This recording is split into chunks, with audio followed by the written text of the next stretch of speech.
ارتقي في الخير وارقى أفقا، إنها العلياء تبغي مسلما. أنت عنوان لأمجاد الأولى، فاهجر الأوحال واصعد في السماء، فاهجر الأوحال واصعد في السماء. فارتقي في الخير وارقى أفقا، إنها العلياء تبغي مسلما. أنت عنوان لأمجاد الأولى، فاهجر الأوحال واصعد في السماء، فاهجر الأوحال واصعد في السماء. لن ترى يوما ونجمك آفل، فارفع الرايات وامضي قدما. اسرد القنديل واشعل همة، واركب الأهوال مهما أظلما. ترتقي بالعزم.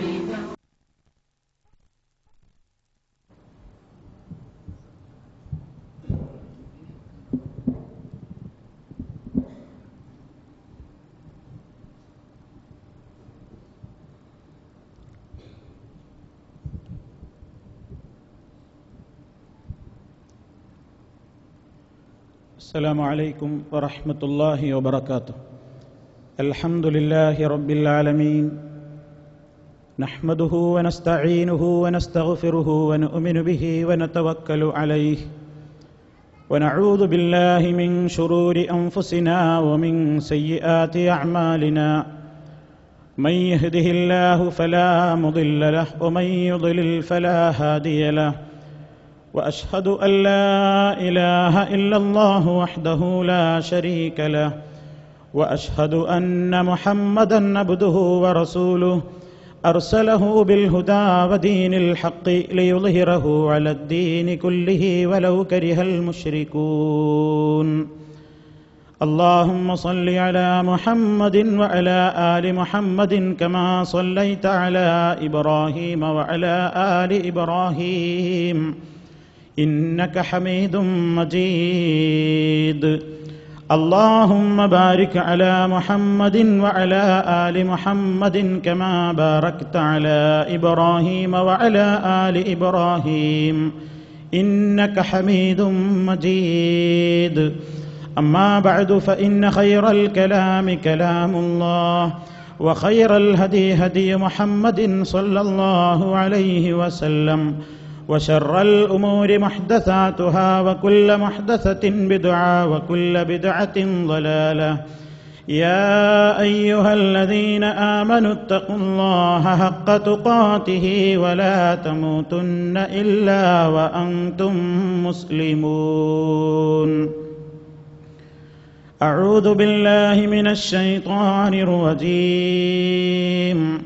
ولا تحسبن الذين قتلوا في سبيل الله أمواتا، بل أحياء عند ربهم يرزقون، فرحين بما آتاهم الله من فضله، ويستبشرون بالذين لم يلحقوا بهم من خلفهم ألا خوف عليهم ولا هم يحزنون. സ്നേഹമുള്ള സഹോദരന്മാരെ, സുഹൃത്തുക്കളെ, പരിശുദ്ധ റമളാനിൻ്റെ മൂന്നിലൊരു ഭാഗം പിന്നിട്ടിരിക്കുകയാണ്. റമളാൻ ഷരീഫിൻ്റെ മധ്യഭാഗത്തിലേക്ക് നാം എല്ലാം പ്രവേശിച്ചിരിക്കുന്നു. അല്ലാഹു സുബ്ഹാനഹു വ തആല ദിനേന എന്നോണം നരകത്തിയിൽ നിന്ന് ധാരാളം ആളുകളെ മോചിപ്പിച്ചുകൊണ്ടിരിക്കുന്ന ഈ മഹനീയമായ രാത്രികളിൽ സാധുക്കളായ, പാപികളായ, ദോഷികളായ നമ്മെ എല്ലാവരെയും അവൻ്റെ മഹ്ലായ പ്രത്യേകമായ കാരുണ്യം കൊണ്ട് നരകത്തീയിൽ നിന്ന് കാത്തുരക്ഷിക്കുകയും സ്വർഗാവകാശികളിൽ ചേർത്ത് നമ്മെ അനുഗ്രഹിക്കുകയും ചെയ്യുമാറാകട്ടെ. നാം നിർവഹിച്ചുകൊണ്ടിരിക്കുന്ന നമ്മുടെ നോമ്പും നമ്മുടെ നമസ്കാരങ്ങളും ദാനധർമ്മങ്ങളും വിശുദ്ധ ഖുർആൻ പാരായണവും എല്ലാം അല്ലാഹു സാലിഹായ അമലുകളായി ഖബൂൽ ചെയ്ത് അവൻ പൊരുത്തപ്പെടുന്ന ദാസന്മാരായി അടിമകളായി നമ്മയെല്ലാം അവൻ അനുഗ്രഹിക്കുമാറാകട്ടെ. പ്രിയ സഹോദരന്മാരെ, ബദരീങ്ങളുടെ പാതയെ സംബന്ധിച്ച് അതിനെ സംബന്ധിച്ചാണ് ഒരല്പനേരം നമുക്ക് സംസാരിക്കുവാനുള്ളത്. ബദർ യുദ്ധം നടന്ന ചരിത്ര പശ്ചാത്തലങ്ങളിലേക്കോ അല്ലെങ്കിൽ യുദ്ധത്തിലുണ്ടായ പ്രത്യേകമായ ചരിത്രവശങ്ങളിലേക്കോ നിങ്ങളുടെ ശ്രദ്ധ ക്ഷണിക്കുവാൻ ഞാൻ ഉദ്ദേശിക്കുന്നില്ല. എല്ലാ സന്ദർഭങ്ങളിലൂടെയും പല ഘട്ടങ്ങളിലായി അനവധി വേദികളിലൂടെ നാം അറിഞ്ഞതാണ് മഹാന്മാരായ ബദരീങ്ങളുടെ ചരിത്രം. ആദർശ സമരത്തിൽ സ്വത്തും ജീവനുമെല്ലാം ബലിയർപ്പിച്ചുകൊണ്ട് ലാ ഇലാഹ ഇല്ലല്ലാഹ് മുഹമ്മദുർ റസൂലുള്ളാഹ് എന്ന ആദർശത്തിന് വേണ്ടി, ശുദ്ധമായ തൗഹീദിന്റെ പ്രബോധനത്തിന് വേണ്ടി ഒരുപാട് പീഡനങ്ങളും ത്യാഗങ്ങളും സഹിച്ചവരാണ് മഹാന്മാരായ സ്വഹാബാക്കൾ. അല്ലാഹു സുബ്ഹാനഹു വ തആല മഹാനായ മുഹമ്മദ് മുസ്തഫ സല്ലല്ലാഹു അലൈഹി വസല്ലമിന്റെ നേരിട്ടുള്ള അനുയായികളാകുവാൻ ഭാഗ്യം നൽകിയവരാണ് സ്വഹാബാ കിറാം. ധാരാളം സ്വഹാബിമാർ നബി സല്ലല്ലാഹു അലൈഹി വസല്ലമിന്റെ കാലഘട്ടത്തിൽ ഇസ്ലാമിന് വേണ്ടി ജീവൻ കൊടുത്തിട്ടുണ്ട്. വ്യത്യസ്തങ്ങളായ യുദ്ധങ്ങളിലൂടെ, സംഘട്ടനങ്ങളിലൂടെ, ചതിയിലൂടെയൊക്കെ പല സ്വഹാബിമാരും ശത്രുക്കളുടെ കരങ്ങളാൽ വധിക്കപ്പെടുകയും ശുഹദാക്കളുടെ ഉന്നതമായ സ്ഥാനത്തേക്ക് പറന്നുയരുകയും ചെയ്തിട്ടുണ്ട് എന്നത് ഇസ്ലാമിനെക്കുറിച്ച്, അതിൻ്റെ ചരിത്രത്തെക്കുറിച്ച് അല്പമെങ്കിലും പരതിയിട്ടുള്ള, കേട്ടിട്ടുള്ള, അറിഞ്ഞിട്ടുള്ള മുഴുവൻ ആളുകൾക്കും മനസ്സിലാക്കാൻ കഴിയുന്ന യാഥാർത്ഥ്യമാണ്. നാം ഇവിടെ അല്പനേരം സംസാരിക്കുവാൻ ഉദ്ദേശിക്കുന്നത് മഹാന്മാരായ ബദരീങ്ങളുടെ പാത, അവരുടെ മാർഗം എന്തായിരുന്നു എന്നതിനെ സംബന്ധിച്ചാണ്. നമുക്കറിയാം, ലോകത്ത് ഒരുപാട് സംഘട്ടനങ്ങൾ ഉണ്ടായിട്ടുണ്ട്. എന്നാൽ ബദറിൽ സംഘട്ടനമുണ്ടായത് സത്യവും അസത്യവും തമ്മിലാണ്, വിശ്വാസവും അവിശ്വാസവും തമ്മിലാണ്, ശിർക്കും തൗഹീദും തമ്മിലാണ്, ഹക്കും ബാത്തിലും തമ്മിലാണ്. അതല്ലാതെ വ്യക്തിപരമായ കാരണങ്ങളുടെ പേരിൽ, രാഷ്ട്രീയ കാരണങ്ങളുടെ പേരിൽ, ഭരണാധികാരത്തിന്റെ പേരിലൊക്കെ രാജ്യത്തൊട്ടാകെ നടക്കുന്ന യുദ്ധങ്ങളുടെയും സംഘട്ടനങ്ങളുടെയും ഗണത്തിൽ ഒരിക്കലും ബദറിനെയോ അതുപോലെയുള്ള യുദ്ധങ്ങളെയോ, ഇസ്ലാമിക യുദ്ധങ്ങളെയോ നാം ഒരിക്കലും വരവ് ചേർക്കേണ്ടതില്ല.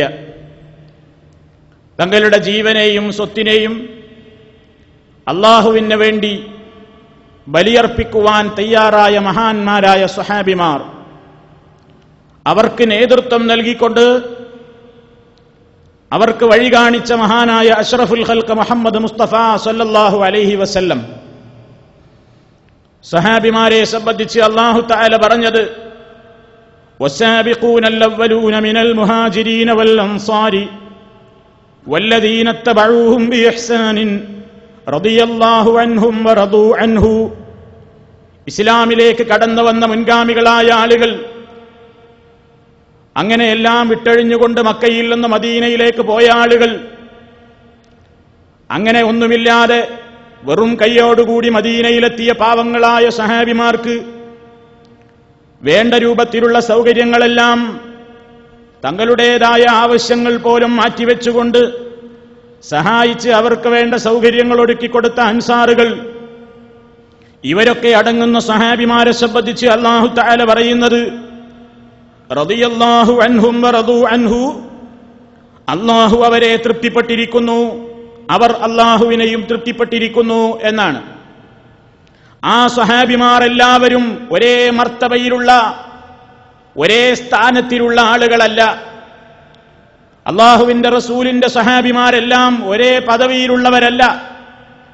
അവരിൽ ചിലർക്ക് ചിലരേക്കാൾ അല്ലാഹു തആല ചില സ്ഥാനങ്ങളും പദവികളും അതുപോലെ തന്നെ അത്യുന്നതമായ മർത്തബകളുമൊക്കെ നൽകി അനുഗ്രഹിച്ചിട്ടുണ്ട്.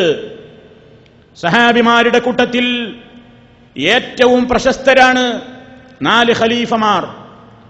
അൽ ഖുലഫാഉൽ അർബഅ എന്നറിയപ്പെടുന്ന മഹാനായ അബൂബക്കർ സിദ്ദീഖ് റളിയല്ലാഹു അൻഹു, ഉമറുൽ ഫാറൂഖ് റളിയല്ലാഹു അൻഹു, ഉസ്മാൻ ഇബ്നു അഫ്ഫാൻ റളിയല്ലാഹു അൻഹു, അലി ഇബ്നു അബീ ത്വാലിബ് റളിയല്ലാഹു അൻഹു, ഇങ്ങനെയുള്ള ഖലീഫമാർ. അതുപോലെ തന്നെ സ്വർഗമുണ്ടെന്ന് സുവിശേഷം അറിയിക്കപ്പെട്ട ഈ 4 ഖലീഫമാരടക്കമുള്ള വേറെയും ആളുകൾ ഉൾക്കൊള്ളുന്ന 10 പേർ അശറത്തുൽ മുബശ്ശിരീൻ എന്നാണ് അവർ അറിയപ്പെടുന്നത്. അശറത്തുൽ മുബശ്ശിറൂൻ, 10 ആളുകൾ. ഈ നിലക്ക് ആ സഹാബിമാരെ എടുത്ത് പരിശോധിച്ചു നോക്കുകയാണെങ്കിൽ സഹാബിമാരിൽ ഏറ്റവും കൂടുതൽ ഉന്നതമായ സ്ഥാനത്ത് നിൽക്കുന്നത് ബദരീങ്ങളാണ്. ബദരീങ്ങൾക്കാണ് സഹാബിമാരുടെ കൂട്ടത്തിൽ ഏറ്റവും സ്ഥാനമുള്ളവർ. അപ്പോൾ നാം മനസ്സിലാക്കേണ്ടത് ആരാണ് ബദരീങ്ങൾ എന്നാണ്. നബി സല്ലല്ലാഹു അലൈഹി വസല്ലമിന്റെ നേതൃത്വത്തിൽ 300-ലേറെ വരുന്ന സൈന്യങ്ങൾ, 313 ആണെന്നും 16 ആണെന്നും 17 എന്നും 19 എന്നും പല അഭിപ്രായങ്ങളുണ്ട്. എന്തായിരുന്നാലും 320-ൽ താഴെയുള്ളവർ അംഗസംഖ്യ നബി സല്ലല്ലാഹു അലൈഹി വസല്ലമിന്റെ നേതൃത്വത്തിൽ ബദറിൽ വെച്ച് ശത്രുക്കളുമായി കണ്ടുമുട്ടുകയാണ്. ആ കണ്ടുമുട്ടാനുണ്ടായ സാഹചര്യമോ അതിന്റെ ചരിത്ര പശ്ചാത്തലമോ വിശദീകരിക്കാൻ ഞാൻ ഉദ്ദേശിക്കുന്നില്ല. നിങ്ങൾ ധാരാളമായി കേൾക്കാറുള്ളതാണ് ബദർ ചരിത്രം. ഏതോ ആകട്ടെ, മഹാനായ നബി സല്ലല്ലാഹു അലൈഹി വസല്ലമിന്റെ നേതൃത്വത്തിലുള്ള 320-ൽ താഴെ വരുന്ന സഹാബിമാർ ബദറിൽ അബൂജാഹിലും ഉത്ബത്തും ശൈബത്തും അടങ്ങുന്ന മുശ്രിക്ക് പ്രമാണിമാരുമായി, അവരുടെ എണ്ണം 900-ന്റെയും 1000-ന്റെയും ഇടക്കായിരുന്നു, അവരുമായി പോരാടി. നേർക്കുനേരെയുള്ള പോരാട്ടം നടന്നു. ശക്തമായ രക്തച്ചൊരിച്ചിലുണ്ടായി. 3-1 അംഗസംഖ്യ മാത്രമായിരുന്നു മുശ്രിക്കുകളുടേതിനെ അപേക്ഷിച്ച് മുസ്ലിമീങ്ങളുടെ അംഗസംഖ്യ. എന്നാലും പടച്ചതമ്പുരാൻ ഈ കൊച്ചു സംഘത്തിന് വിജയം നൽകി. അള്ളാഹുവിന്റെ മഹനീയമായ ഫള് കൊണ്ട് ബദരീങ്ങൾ വിജയിച്ചു. എന്നാൽ ആ യുദ്ധത്തിൽ ശത്രുക്കളുടെ പക്ഷത്തു നിന്ന് 70ഓളം ആളുകൾ കൊല ചെയ്യപ്പെട്ടപ്പോൾ മുസ്ലിം പക്ഷത്തു നിന്നും 14ഓളം ആളുകൾ ബദർ യുദ്ധത്തിലും അബദർ യുദ്ധത്തിന്റേതായ ആ കാരണത്താൽ 14ഓളം സ്വഹാബിമാർ ബദരീങ്ങളായി അഥവാ ഷഹീദുകളായി തന്നെ മരിച്ചുപോയിട്ടുണ്ട്. ബദറിൽ പങ്കെടുത്ത മുഴുവൻ ആളുകൾക്കും ബദരിയീൻ എന്നറിയപ്പെടുകയാണവർ. ഷഹീദായ ആളുകളെ കുറിച്ച് മാത്രമല്ല, ആ യുദ്ധത്തിൽ പങ്കെടുത്ത മുഴുവൻ ആളുകൾക്കും നൽകപ്പെടുന്ന പേരാണ് ബദരീങ്ങൾ. അല്ലാഹു സുബ്ഹാനഹു വ തആല അവരെ നോക്കി പറഞ്ഞിട്ടുണ്ട്, അന്നീ ഖദ് ഗഫർതു ലഹും, ഞാൻ അവർക്ക് പുറത്തു കൊടുത്തിരിക്കുന്നു. അവരുടെ ജീവിതത്തിൽ സംഭവിച്ചതും എല്ലാം ഞാനിതാ അവർക്ക് എല്ലാം പുറത്തു കൊടുത്തിരിക്കുന്നു എന്ന് പറഞ്ഞ് പടച്ചതമ്പുരാന്റെ പ്രത്യേകമായ പാപമോചനത്തിന് അർഹമായി അതിന് അവകാശം ലഭിച്ച ഏറ്റവും ഉത്തമരായ സഹാബിമാരാണ് ബദരീങ്ങൾ എന്നതുകൊണ്ട് ഉദ്ദേശിക്കപ്പെടുന്നത്. ആ ബദരീങ്ങളെക്കുറിച്ചുള്ള നമ്മോടുള്ള അവരോടുള്ള സമീപനം, ബദരീങ്ങളോട് നാം കാണിക്കുന്ന സ്നേഹം, ബദരീങ്ങളോട് നാം കാണിക്കുന്ന ആദരവ്, അതെങ്ങനെയായിരിക്കണം എന്നതാണ് ഒരൽപ്പനേരത്തെ നമ്മുടെ സംസാരത്തിന്റെ മർമ്മം. പ്രിയ സഹോദരങ്ങളെ, അല്ലാഹു സുബ്ഹാനഹു വ തആല ആദരിച്ച സ്ഥലങ്ങളുണ്ട് ലോകത്ത്. ലോകത്ത് എല്ലാ മണ്ണും ഒരുപോലെയല്ല. വിശുദ്ധ ഹറമിലെ മണ്ണും വിശുദ്ധ ഹറം പ്രദേശങ്ങളും പരിപാവനമാണ്, പവിത്രമാണ്. അതുപോലെ തന്നെ ലോകത്തുള്ള എല്ലാ പള്ളികളും ഒരുപോലെയല്ല. 3 പള്ളികൾക്ക് പ്രത്യേകതയുണ്ട്. എല്ലാ ദിവസങ്ങളും ഒരുപോലെയല്ല, എല്ലാ മാസങ്ങളും ഒരുപോലെയല്ല, എല്ലാ വ്യക്തികളും ഒരുപോലെയല്ല. അല്ലാഹു ഓരോന്നിനും ചില സ്ഥലങ്ങൾക്ക് മറ്റു ചില സ്ഥലങ്ങളെക്കാൾ, ചില ആളുകൾക്ക് മറ്റു ചില ആളുകളെക്കാൾ, ചില ദിവസങ്ങൾക്ക് മറ്റു ദിവസങ്ങളെക്കാൾ, ചില മാസങ്ങൾക്ക് മറ്റു മാസങ്ങളെക്കാൾ ഒക്കെ സ്ഥാനവും ആദരവും നൽകിക്കൊണ്ട് അനുഗ്രഹിച്ചിട്ടുണ്ട്. ആ ആദരവും സ്ഥാനവും മുസ്ലിമീങ്ങൾ അംഗീകരിച്ചേ പറ്റൂ. അല്ലാഹു തആല ആദരിച്ചവരെ മുസ്ലിമാവുകയുള്ളൂ. അല്ലാഹു ആദരിച്ചതിനെയും ബഹുമാനിച്ചവരെ മുസ്ലിമാവുകയുള്ളൂ. പടച്ചതമ്പുരാൻ ആദരിച്ചിട്ടുള്ള ഒട്ടേറെ ചിഹ്നങ്ങളുണ്ട്. അവയോടൊക്കെ ആദരവ് കാണിക്കുന്നത് തഖ്വയുടെ ലക്ഷണമാണ്. വമൻ യുഅല്ലിം ശആഇറല്ലാഹി ഫഇന്നഹാ മിൻ തഖ്വൽ ഖുലൂബ്. അല്ലാഹുവിന്റെ ചിഹ്നങ്ങളെ ആര് ബഹുമാനിക്കുന്നുവോ അതവന്റെ ഹൃദയത്തിൽ തഖ്വയുണ്ട് എന്നുള്ളതിന്റെ പ്രകടമായ ലക്ഷണമാണ്. വിശുദ്ധ ഖുർആൻ പറഞ്ഞതിന്റെ ആശയമാണത്. പ്രിയപ്പെട്ട സഹോദരന്മാരെ, ബദർ യുദ്ധത്തിൽ പങ്കെടുത്ത ബദരീങ്ങൾ അല്ലാഹുവിന്റെ പ്രത്യേകമായ പ്രശംസയ്ക്ക് വിധേയരായ ആളുകളാണ്. അവർ വലിയവരാണ്, മഹാന്മാരാണ്, ഉന്നതന്മാരാണ്. ലോകം കണ്ട മനുഷ്യന്മാരുടെ കൂട്ടത്തിൽ അത്യുത്തമനാണ് അവരുടെ നേതാവ്. അതുപോലെ ഒരു മനുഷ്യനെ ഇനി ഈ ലോകം കാണുകയില്ല. ബദരീങ്ങളുടെ നേതാവ് അഷ്റഫുൽ ഖൽഖ് മുഹമ്മദ് മുസ്തഫ സല്ലല്ലാഹു അലൈഹി വസല്ലമാണ്. ആ ബദരീങ്ങളുടെ കൂട്ടത്തിൽ പ്രമുഖന്മാരായ വലിയകളായിരുന്നു ഉണ്ടായിരുന്നത്. സ്വർഗമുണ്ടെന്ന് നേർക്ക് നേരെ ഈ ഭൂമിയിൽ വെച്ച് റസൂലുള്ളാഹിയുടെ തിരുനാവ് കൊണ്ട് സന്തോഷ വാർത്ത അറിയിക്കപ്പെട്ടവരുണ്ട് അവരുടെ കൂട്ടത്തിൽ. അങ്ങനെ ഒട്ടേറെ ശ്രേഷ്ഠതകൾ ബദരീങ്ങൾക്കുണ്ട്. എങ്കിൽ ആ ബദരീങ്ങളെ സ്നേഹിക്കണോ വേണ്ടേ എന്ന വിഷയത്തിൽ ഒരാളും തർക്കിക്കേണ്ടതില്ല, സംശയിക്കാനും പാടില്ല. സ്നേഹം നിർബന്ധമാണ്, ആദരിക്കൽ നിർബന്ധമാണ്, അവരുടെ പാത പിൻപറ്റൽ നിർബന്ധമാണ്. എങ്ങനെ എന്നതാണ് പ്രശ്നം. എങ്ങനെയാണ് ബദരീങ്ങളോട് നാം സ്നേഹിക്കേണ്ടത്? ഒരു കൂട്ടർ പറയുന്നു ബദരീങ്ങളോടുള്ള സ്നേഹം എന്ന് പറഞ്ഞാൽ റമദാൻ 17 ദിവസം എത്തിക്കഴിഞ്ഞാൽ, ബദർ ദിനമായി കഴിഞ്ഞാൽ ബദരീങ്ങളെ കുറിച്ച് ഉള്ളതും ഇല്ലാത്തതുമായ കുറെ ഗദ്യങ്ങളും പദ്യങ്ങളും ചൊല്ലുക. എന്നിട്ട് ബദരീങ്ങളോട് സങ്കടം പറയുക. ഞാൻ രോഗിയാണ് ബദരീങ്ങളെ, എന്നെ രക്ഷിക്കണം. എനിക്ക് ദാരിദ്ര്യമുണ്ട് ബദരീങ്ങളെ, എന്നെ രക്ഷിക്കണം. എനിക്ക് പ്രയാസമുണ്ട് ബദരീങ്ങളെ, എന്നെ കരകയറ്റണം.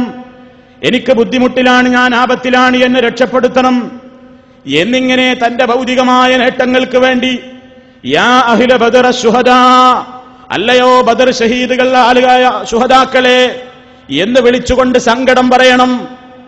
അതുപോലെ തന്നെ അവരുടെ പേരിൽ മൃഗങ്ങളെ അറുത്ത് ഭക്ഷണമുണ്ടാക്കി ധർമ്മം ചെയ്യണം. അതുപോലെ തന്നെ അവരുടെ പേരിൽ പെട്ടിവെക്കുകയും അതിലേക്ക് ആളുകളെ കൊണ്ട് നേർച്ചയിടിക്കുകയും ചെയ്യണം. അതുപോലെ തന്നെ അവരുടെ പേരിൽ നിന്ന് മൗലിദ് പാരായണം നടത്തണം. ഇങ്ങനെയാണ് ബദരീങ്ങളോടുള്ള സ്നേഹം പ്രകടിപ്പിക്കേണ്ടത് എന്ന് ഒരു കൂട്ടം ആളുകൾ പറയുന്നു. വേറൊരു വിഭാഗം പറയുന്നു, പ്രിയ സഹോദരങ്ങളെ, നിങ്ങൾ മനസ്സിലാക്കിയത് തെറ്റാണ്. ബദരീങ്ങൾ ആദരിക്കപ്പെടേണ്ടവരാണ്, ബദരീങ്ങൾ ബഹുമാനിക്കപ്പെടേണ്ടവരാണ്. പക്ഷേ നിങ്ങൾ ബദരീങ്ങളെ ബഹുമാനിക്കും പോലെയല്ല ബഹുമാനിക്കേണ്ടത്. ബദരീങ്ങളെ ബഹുമാനിക്കേണ്ടത്, ബദരീങ്ങൾ ഏതൊരു ആദർശത്തിന് വേണ്ടിയാണോ പടക്കളത്തിൽ രക്തവും ജീവനും നൽകിയതെങ്കിൽ ആ ആദർശത്തെ സ്നേഹിച്ചുകൊണ്ടാണ് നമ്മൾ ജീവിക്കേണ്ടത്. അവർ നമുക്ക് പഠിപ്പിച്ചു തന്നുപോയ ലാ ഇലാഹ ഇല്ലല്ലാഹ് അനുസരിച്ചുകൊണ്ട് ജീവിക്കലാണ് അവരോടുള്ള സ്നേഹം. മറിച്ച് അവരെ വിളിച്ചു പ്രാർത്ഥിക്കുക എന്നുള്ള സമ്പ്രദായം ഇസ്ലാം നിരോധിച്ചതാണ്. അവരോട് സങ്കടം പറയുക എന്നത് ഇസ്ലാം നിരോധിച്ചതാണ്. അവരുടെ പേരിൽ നേർച്ച കഴിക്കാൻ റസൂലുള്ള പറഞ്ഞിട്ടില്ല. അവരുടെ പേരിൽ ഒരു പെട്ടിവെച്ച് പിരിവ് നടത്താൻ റസൂലുള്ള പറഞ്ഞിട്ടില്ല. ആ ദിനം വരുമ്പോൾ നിങ്ങൾ അതിന്റെ പേരിൽ ഭക്ഷണമുണ്ടാക്കി വിതരണം നടത്തണമെന്ന് റസൂലുള്ള മാതൃക കാണിച്ചു തന്നിട്ടില്ല.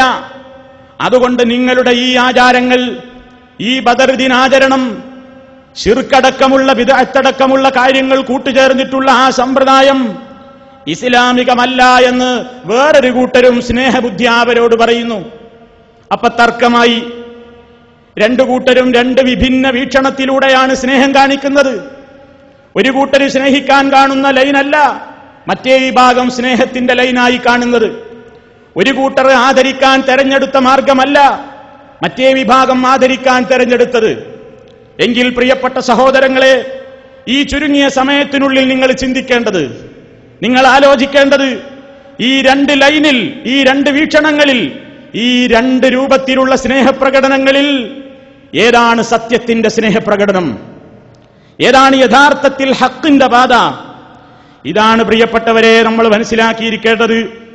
അതുകൊണ്ട് നിങ്ങൾ ചിന്തിക്കുക, ലോകത്തിന്റെ ചരിത്രം എടുത്ത് പരിശോധിച്ചു നോക്കിയാൽ സത്യത്തിന്റെ പാതയിൽ ജീവിച്ച് സത്യത്തിന്റെ പാതയിൽ തന്നെ മരണം വരിച്ചിട്ടുള്ള പല മഹാന്മാരും കഴിഞ്ഞു പോയിട്ടുണ്ട്. ആ മഹാന്മാരെയൊക്കെ പിൽക്കാലത്ത് ആളുകൾ രണ്ട് നിലക്ക് ഈ പറഞ്ഞ രൂപത്തിൽ ആദരിച്ചിട്ടുമുണ്ട്. സത്യത്തിന്റെ പാതയിൽ ജീവിച്ച് മരിച്ചുപോയ പല ആളുകളെയും ഏതൊരു സത്യത്തിന് വേണ്ടിയാണോ അവർ ജീവിച്ചു മരിച്ചുപോയതെങ്കിൽ അതേ ആളുകളെ തന്നെ അവർ എതിർത്തിരുന്ന ആശയങ്ങൾ അവരുടെ പേരിൽ കെട്ടിവെച്ചുകൊണ്ട് ആദരിക്കുന്ന ഒരു സമ്പ്രദായം ലോക ചരിത്രത്തിൽ പരിശോധിച്ചു നോക്കിയാൽ നമുക്ക് കാണാവുന്നതാണ്. ഇത് ഇന്നോ ഇന്നലെയോ തുടങ്ങിയതല്ല. നിങ്ങൾ നോക്കൂ, മഹാനായ ആദം നബി അലൈഹിസ്സലാത്തു വസ്സലാമിന്റെ മക്കളുടെ കൂട്ടത്തിൽപ്പെട്ടവരായിരുന്നു വദ്, സുവാഴ്, യഹൂസ്, യഴൂഖ്, നസ്ർ എന്നീ പേരുള്ള 5 സാലിഹികൾ. ആദം നബിയുടെ മക്കളായ ഈ 5 ആളുകളും അല്ലാഹു സുബ്ഹാനഹു വ തആലയെ മാത്രമേ ആരാധിക്കാവൂ എന്ന് പഠിപ്പിച്ചവരാണ്. ലാ ഇലാഹ ഇല്ലല്ലാഹ് ജനങ്ങളോട് പറഞ്ഞവരാണ്. അല്ലാഹുവോടല്ലാതെ പ്രാർത്ഥിക്കരുതെന്ന് പഠിപ്പിച്ചവരാണ്. അല്ലാഹുവിനല്ലാതെ ഇബാദത്ത് ചെയ്യരുത് എന്ന് പഠിപ്പിച്ച് മരിച്ചുപോയവരാണ്. എന്നാൽ ഈ മഹാന്മാരായ വദ്ദും സുവാഴും യഹൂസും യഴൂഖും നസ്റും ഒക്കെ അടങ്ങുന്ന ഈ 5 ഔലിയാക്കന്മാര് മരണപ്പെട്ടു പോയപ്പോ അവരുടെ കാലശേഷം ജനങ്ങൾ 2 ചേരിയായിപ്പോയി. ഒരു കൂട്ടം ആളുകൾ വദ്ദിനെയും സുവാഴിനെയും യഹൂസിനെയും യഴൂഖിനെയും നസ്റിനെയും ആദരിക്കാൻ കണ്ടുപിടിച്ച മാർഗം അവർ ഇഷ്ടപ്പെടാത്ത കാര്യങ്ങൾ ചെയ്തുകൊണ്ടാണ്. വദ്ദിന്റെയും സുവാഴിന്റെയും യഹൂസിന്റെയും യഴൂഖിന്റെയും നസ്റിന്റെയും പേരിൽ അവർ അൻസ്വാബുകളെ അഥവാ പ്രതിഷ്ഠകളെ, വിഗ്രഹങ്ങളെ അവർ പ്രതിഷ്ഠിച്ചു. എന്നിട്ട് അവരോട് പ്രാർത്ഥിക്കാൻ തുടങ്ങി, അവർക്ക് നേർച്ച വഴിപാടുകൾ ചെയ്യാൻ തുടങ്ങി, അവരോട് സങ്കടം പറയാൻ തുടങ്ങി. അങ്ങനെയാണ് അവർ വദ്ദിനടക്കമുള്ള 5 ഔലിയാക്കന്മാരോട് സ്നേഹം കാണിച്ചത്. അതേ അവസരത്തിൽ അതാ നൂഹ് നബി അലൈഹിസ്സലാത്തു വസ്സലാമും നൂഹ് നബിയെ പിൻപറ്റിയ പാവങ്ങളായ ആ നല്ലവരായ മനുഷ്യന്മാരും അവർ ജനങ്ങളോട് പറഞ്ഞു, ഇത് നിങ്ങൾ ഇവരെ വിളിച്ച് പ്രാർത്ഥിക്കരുത്. ഇവരൊക്കെ അല്ലാഹുവിനോട് മാത്രം വിളിച്ച് പ്രാർത്ഥിക്കുകയും അല്ലാഹുവിനെ മാത്രം ആരാധിച്ചുകൊണ്ട് ജീവിച്ചു കഴിഞ്ഞു പോയ ആളുകളാണ്. അതുകൊണ്ട് നിങ്ങൾ അല്ലാഹുവിനെ മാത്രമേ ആരാധിക്കാവൂ. അനിഅ്ബുദുല്ലാഹ വത്തഖൂഹു വഅതിഊൻ. നിങ്ങൾ അല്ലാഹുവിനെ മാത്രം ആരാധിക്കണം, അവനെ മാത്രം സൂക്ഷിച്ചു ജീവിക്കണം, ഞാൻ പറയുന്ന കാര്യങ്ങൾ നിങ്ങൾ അനുസരിക്കണമെന്ന് നൂഹ് നബി പറഞ്ഞു. ഇപ്പൊ 2 കൂട്ടർ ആ കാലത്ത് തന്നെ ഉണ്ടായി. ഒരു കൂട്ടർ 5 ആളുകളെയും സ്നേഹിച്ചത് അവരെ തന്നെ ആരാധിച്ചുകൊണ്ടാണ്. വേറൊരു കൂട്ടരെ അവരോട് സ്നേഹം കാണിച്ചത് അവർ ജീവിച്ച് കാണിച്ചു തന്ന പാതയെ പിൻപറ്റിക്കൊണ്ടാണ്. അപ്പൊ നൂഹ് നബി അലൈഹിസ്സലാത്തു വസ്സലാമിനോട് അക്കാലഘട്ടത്തിലെ വിരുദ്ധ ചേരിയിലുള്ള ആളുകൾ അവരുടെ ജനങ്ങളോട് വഅദ് പറഞ്ഞു കൊടുക്കുകയാണ്. വഖാലൂ ലാ തദറുന്ന ആലിഹതകും വലാ തദറുന്ന വദ്ദൻ വലാ സുവാഅൻ വലാ യഗൂസ വയഊഖ വനസ്റാ. അവർ പറഞ്ഞു അവരുടെ അനുയായികളോട്, വദ്ദിനെയോ സുവാഴിനെയോ യഗൂസിനെയോ യഊഖിനെയോ നസ്റിനെയോ അടക്കമുള്ള നിങ്ങൾ ഇലാഹുകളായിട്ട് കാണുന്ന, നിങ്ങളുടെ ആരാധ്യന്മാരായി കാണുന്ന ആ ആളുകളെ നിങ്ങൾ ഈ നൂഹിന്റെ പൊട്ടത്തരം കേട്ടിട്ട് ഒഴിവാക്കരുത്. 2 കൂട്ടരും തമ്മിൽ സംഘട്ടനമായി. അവസാനം മുസ്ലിമീങ്ങൾ വിജയിച്ചു. നൂഹ് നബി അലൈഹിസ്സലാത്തു വസ്സലാമിനെയും ഏതാനും വിരലിലെണ്ണാവുന്ന ആളുകളെയും കൊണ്ട് കപ്പൽ വെള്ളപ്പൊക്കത്തിലൂടെ നീങ്ങി. ചുരുക്കി പറയട്ടെ, ആദം അലൈഹിസ്സലാമും വിശ്വസിച്ച വിശ്വാസികളും മാത്രം വിജയിക്കുകയും അല്ലാത്ത സർവ്വ മുശ്രിക്കുകളെയും ഈ ലോകത്ത് അവരെ തകർത്തെറിഞ്ഞ് മുക്കി നശിപ്പിക്കുകയും ചെയ്ത ചരിത്രമാണ് ലോകത്തിന്റെ ചരിത്രത്തിന്റെ തുടക്കത്തിൽ തന്നെ കാണുന്നത്. അവിടെ സംഭവിച്ചതെന്താണെന്നോ, തൗഹീദിന് വേണ്ടി പാടുപെട്ട് ജീവിതം ഹോമിച്ച, തൗഹീദിന് വേണ്ടി പ്രവർത്തിച്ച ആളുകൾ മരിച്ചപ്പോ അതേ ആളുകളോട് തന്നെ വിളിച്ചു പ്രാർത്ഥിച്ചുകൊണ്ട് അവർ ഈ ലോകത്ത് കെട്ടിപ്പടുത്ത ആശയം എന്താണെങ്കിൽ അതിനെ തകർത്തെറിഞ്ഞുകൊണ്ടാണ് ഒരു കൂട്ടർ അവരോട് സ്നേഹം കാണിച്ചത്. അത് ചരിത്രത്തിന്റെ ആവർത്തനം പിന്നെയും സംഭവിച്ചു. നിങ്ങൾ നോക്കൂ, മഹാനായ ഖലീലുല്ലാഹി ഇബ്രാഹിം അലൈഹിസ്സലാം, ഇസ്മായിൽ അലൈഹിസ്സലാം ഒന്നാമതായി ലോകത്തുയർത്തപ്പെട്ട കഅബാലയത്തിന് വേണ്ടി പാടുപെട്ട് പ്രവർത്തിച്ച മഹാന്മാരായ പ്രവാചകന്മാര്. ആ പ്രവാചകൻ സ്വല്ലല്ലാഹു അലൈഹി വസല്ലം തീയിലെടുത്തെറിയപ്പെട്ടത് വിഗ്രഹാരാധനക്കെതിരെ പ്രവർത്തിച്ചത് കൊണ്ടാണെന്ന് അറിയാത്ത മുസ്ലിമീങ്ങളുണ്ടോ നമ്മളുടെ കൂട്ടത്തിൽ? ആ ഇബ്രാഹിം നബി അലൈഹിസ്സലാത്തു വസ്സലാമിന്റെ ശേഷം അതാ മഹാനായ നബി സല്ലല്ലാഹു അലൈഹി വസല്ലമിന്റെ കാലം വന്നപ്പോ ഇബ്രാഹിം നബിയോടും ഇസ്മായിൽ നബിയോടും സ്നേഹം കാണിക്കുന്ന രണ്ട് വീക്ഷണക്കാര് ലോകത്തുണ്ടായി. നബി സല്ലല്ലാഹു അലൈഹി വസല്ലമും സഹാബിമാരും പറഞ്ഞു, ഞങ്ങൾക്കാണ് ഇബ്രാഹിം നബിയോടും ഇസ്മായിൽ നബിയോടും സ്നേഹം. അബൂജഹലും മുത്തബത്തും ശൈബത്തും അടക്കമുള്ള മുശ്രിക്കീങ്ങൾ പറഞ്ഞു, ഞങ്ങൾക്കാണ് ഇബ്രാഹിമിനോടും ഇസ്മായിലിനോടും സ്നേഹം. രണ്ടു കൂട്ടരും സ്നേഹിക്കാൻ വേണ്ടി തെരഞ്ഞെടുത്തത് രണ്ട് മാർഗങ്ങളാണ്. മുശ്രിക്കുകൾ തെരഞ്ഞെടുത്തത് എന്താണെന്നോ, ഇബ്രാഹിം നബിയെയും ഇസ്മായിൽ നബിയെയും സ്നേഹിക്കാൻ വേണ്ടി മുശ്രിക്കീങ്ങൾ കണ്ട മാർഗം, ആ ഇബ്രാഹിം നബിയുടെ ജീവിതത്തിൽ ഏറെ എതിർത്തിട്ടുള്ള ആദർശം എന്താണെങ്കിൽ, അഥവാ വിഗ്രഹ നിർമ്മാണത്തിനെതിരെ പ്രവർത്തിച്ച അതേ പ്രവാചകന്മാരുടെ വിഗ്രഹങ്ങൾ തന്നെ ഉണ്ടാക്കിയിട്ട് കഅബാലയത്തിൽ കൊണ്ടുപോയി വെച്ചിട്ട് അവരോട് പ്രാർത്ഥിക്കുന്ന രൂപത്തിലാണ് മക്കയിലെ മുശ്രിക്കുകൾ ഇബ്രാഹിം നബിയെ ആദരിച്ചതെങ്കിൽ, അതാ മഹാനായ മുഹമ്മദ് മുസ്തഫ സല്ലല്ലാഹു അലൈഹി വസല്ലമും സഹാബത്തും ഇബ്രാഹിം നബിയെ ആദരിച്ചത് എങ്ങനെയാ? റസൂലുള്ള ആദരിച്ച രൂപം നിങ്ങൾക്ക് കേൾക്കണ്ടേ? പരിശുദ്ധ കഅബാലയത്തിലേക്ക് അങ്ങ് കടന്നുകൊണ്ട് ഇബ്രാഹിം നബിയുടെയും ഇസ്മായിൽ നബിയുടെയും വിഗ്രഹങ്ങളെ എടുത്ത് ജാഅൽ ഹഖ് വസഹഖൽ ബാത്തിൽ ഇന്നൽ ബാത്തില കാന സഹൂഖാ എന്നങ്ങ് പറഞ്ഞിട്ട് ആ വിഗ്രഹങ്ങൾ എടുത്ത് തവിടുപൊടിയാക്കി പുറത്തേക്ക് വലിച്ചെറിഞ്ഞുകൊണ്ടാ റസൂലുള്ള സ്നേഹം കാണിക്കുന്നത്. രണ്ടു കൂട്ടരും പറയുന്നു ഞങ്ങൾ സ്നേഹിക്കുന്നുവെന്ന്. ആരുടെ സ്നേഹപ്രകടനമാണ് യഥാർത്ഥത്തിലുള്ള സ്നേഹം എന്ന് ചിന്തിക്കണം. ഇനിയും ചരിത്രം ആവർത്തിക്കുകയാണ്. ഈസ നബി അലൈഹിസ്സലാമിന്റെ ചരിത്രം അറിയില്ലേ? ഉമ്മയായ മറിയം അലൈഹിസ്സലാമിന്റെ ചരിത്രം അറിയില്ലേ? ക്രിസ്ത്യാനികൾ അവർ പറയുന്നു ഞങ്ങൾക്കാണ് ഈസ നബിയോടും മേരിയോടും സ്നേഹമെന്ന്. മുസ്ലിമീങ്ങൾ പറയുന്നു അല്ല, ഞങ്ങൾക്കാണ് ഈസാ നബിയോടും മറിയം ബീവിയോടും സ്നേഹമെന്ന് പറയുന്നു. രണ്ടു കൂട്ടരും സ്നേഹിക്കാൻ കണ്ടത് രണ്ട് മാർഗമാണ്. ക്രിസ്ത്യാനികൾ ഈസ നബിയോടും മറിയം ബീവിയോടും സ്നേഹം കാണിക്കുന്നത് യേശുവേ രക്ഷിക്കണേ, കർത്താവേ കാക്കണേ, മേരിയെ രക്ഷിക്കണേ എന്ന് പറഞ്ഞുകൊണ്ട് ഈസ നബിയോടും മറിയം ബീവിയോടും വിളിച്ചു പ്രാർത്ഥിച്ചുകൊണ്ടാണെങ്കിൽ, മഹാന്മാരായ മുസ്ലിമീങ്ങള് നബി സല്ലല്ലാഹു അലൈഹി വസല്ലം അടക്കമുള്ള മുസ്ലിമീങ്ങൾ മുഴുവൻ ഈസ നബിയെയും മറിയം ബീവിയെയും ആദരിക്കുന്നത് അവർ അല്ലാഹുവിനെ ആദരിക്കാൻ വേണ്ടി, അല്ലാഹുവിനെ ആരാധിക്കാൻ വേണ്ടി ഈ ലോകത്തോട് പറഞ്ഞ ആദർശം എന്താണെന്നോ, അനിഅ്ബുദുല്ലാഹ റബ്ബീ വ റബ്ബക്കും, എന്റെയും നിങ്ങളുടെയും റബ്ബായ അല്ലാഹുവിനെ മാത്രമേ നിങ്ങൾ ആരാധിക്കാവൂ. ആ ആദർശത്തെ ജീവിതത്തിൽ പകർത്തിക്കൊണ്ടാണ് ഈസ നബിയെയും മറിയം ബീവിയെയും ലോക മുസ്ലിമീങ്ങൾ ആദരിക്കുന്നതെങ്കിൽ, നേരെ എതിര് ചെയ്തിട്ട് ജീവിതത്തിൽ നിങ്ങൾ അല്ലാഹുവിനല്ലാതെ ആരാധിക്കരുതെന്ന് പഠിപ്പിച്ച അതേ മഹാന്മാരെയും മഹദിയെയും തന്നെ വിളിച്ചു പ്രാർത്ഥിച്ച് ആരാധിച്ച് അവരും സ്നേഹപ്രകടനം നടത്തുന്നു. ചിന്തിക്കണം മുസ്ലിമീങ്ങളെ, ഈസ നബിയോട് മുസ്ലിമീങ്ങളുടെ സ്നേഹമാണോ ശരിയായത്? ക്രിസ്ത്യാനിയുടെ സ്നേഹമാണോ ശരിയായത്? ഇനിയും ചരിത്രം ആവർത്തിക്കുകയാണ്. മഹാന്മാരായ ബദരീങ്ങൾ, ആ ബദരീങ്ങളുടെ നേതാവാണ് മുഹമ്മദ് മുസ്തഫ സല്ലല്ലാഹു അലൈഹി വസല്ലം. ആ റസൂലുള്ള നേതൃത്വം കൊടുത്ത ബദരീങ്ങൾ ഈ ലോകത്ത് പടവെട്ടിയത് ആരോടാണ്? അള്ളയില്ല എന്ന് പറയുന്ന നിരീശ്വരവാദിയോടാണോ? അല്ല, അബൂജഹൽ അടക്കമുള്ള മുശ്രിക്കുകളോടാണ് ബദരീങ്ങൾ പടവെട്ടിയത്. എന്തായിരുന്നു അവരുടെ പ്രത്യേകത? അവരെ അല്ലാഹുവിനെ നിഷേധിച്ചവരല്ല, അള്ളയുണ്ട് എന്നവരും പറഞ്ഞിട്ടുണ്ട്. ആകാശഭൂമികളുടെ സൃഷ്ടാവാരെന്ന് ചോദിച്ചാൽ, മഴ തരുന്നത് ആരെന്ന് ചോദിച്ചാൽ, ലോകം പടച്ചതാരെന്ന് ചോദിച്ചാൽ, നിന്നെ പടച്ചതാരെന്ന് ചോദിച്ചാൽ, എല്ലാ കാര്യങ്ങളും കാണാനും കേൾക്കാനുമുള്ള സ്വതന്ത്രമായ കഴിവുള്ളവനാരെന്ന് ചോദിച്ചാൽ, എല്ലാ കാര്യങ്ങളും നിയന്ത്രിച്ചുകൊണ്ടിരിക്കുന്ന തദ്ബീർ നടത്തിക്കൊണ്ടിരിക്കുന്നതാരെന്ന് ചോദിച്ചാൽ, അള്ളയാണെന്ന് അവരും പറയുന്നു. പിന്നെ എന്തിനാ കൂട്ടരെ നിങ്ങൾ ആ അള്ളാനെ വിട്ട് മറ്റുള്ളവരിലേക്ക് ചേക്കേറുന്നതെന്ന് അവരോട് അള്ള ചോദിച്ചിട്ടുണ്ട്. അവരും പല അവസരങ്ങളിൽ നോമ്പെടുത്തിട്ടുണ്ട്, അവരും ഹജ്ജ് ചെയ്തിട്ടുണ്ട്, അവർ തൽബിയത്ത് ചൊല്ലാറുണ്ടായിരുന്നു. ലബ്ബൈക അല്ലാഹുമ്മ ലബ്ബൈക ലബ്ബൈക ലാ ശരീക ലക ഇല്ലാ ശരീകൻ ഹുവ ലക തംലികുഹു വമാ മലക. മുശ്രിക്കിന്റെ തൽബിയത്തായിരുന്നു അത്. അല്ലാഹുവേ, നിന്റെ വിളിക്ക് ഉത്തരം ചെയ്തുകൊണ്ടിരാ ഞങ്ങൾ മുന്നോട്ട് വരുന്നു, നിനക്ക് യാതൊരു പങ്കുകാരുമില്ല, ഇല്ലാ ശരീകൻ, ഒരു പങ്കുകാരൻ ഒഴികെ, ഹുവലക, ആ പങ്കുകാരൻ നിന്റേതാണ്, തംലികുഹു, നീയാണ് ആ പങ്കുകാരനെ ഉടമപ്പെടുത്തിയിട്ടുള്ളത്, വമാ മലക, അയാൾക്ക് എന്തെങ്കിലും ഉണ്ടെങ്കിൽ അതും നിന്റേതാണ്.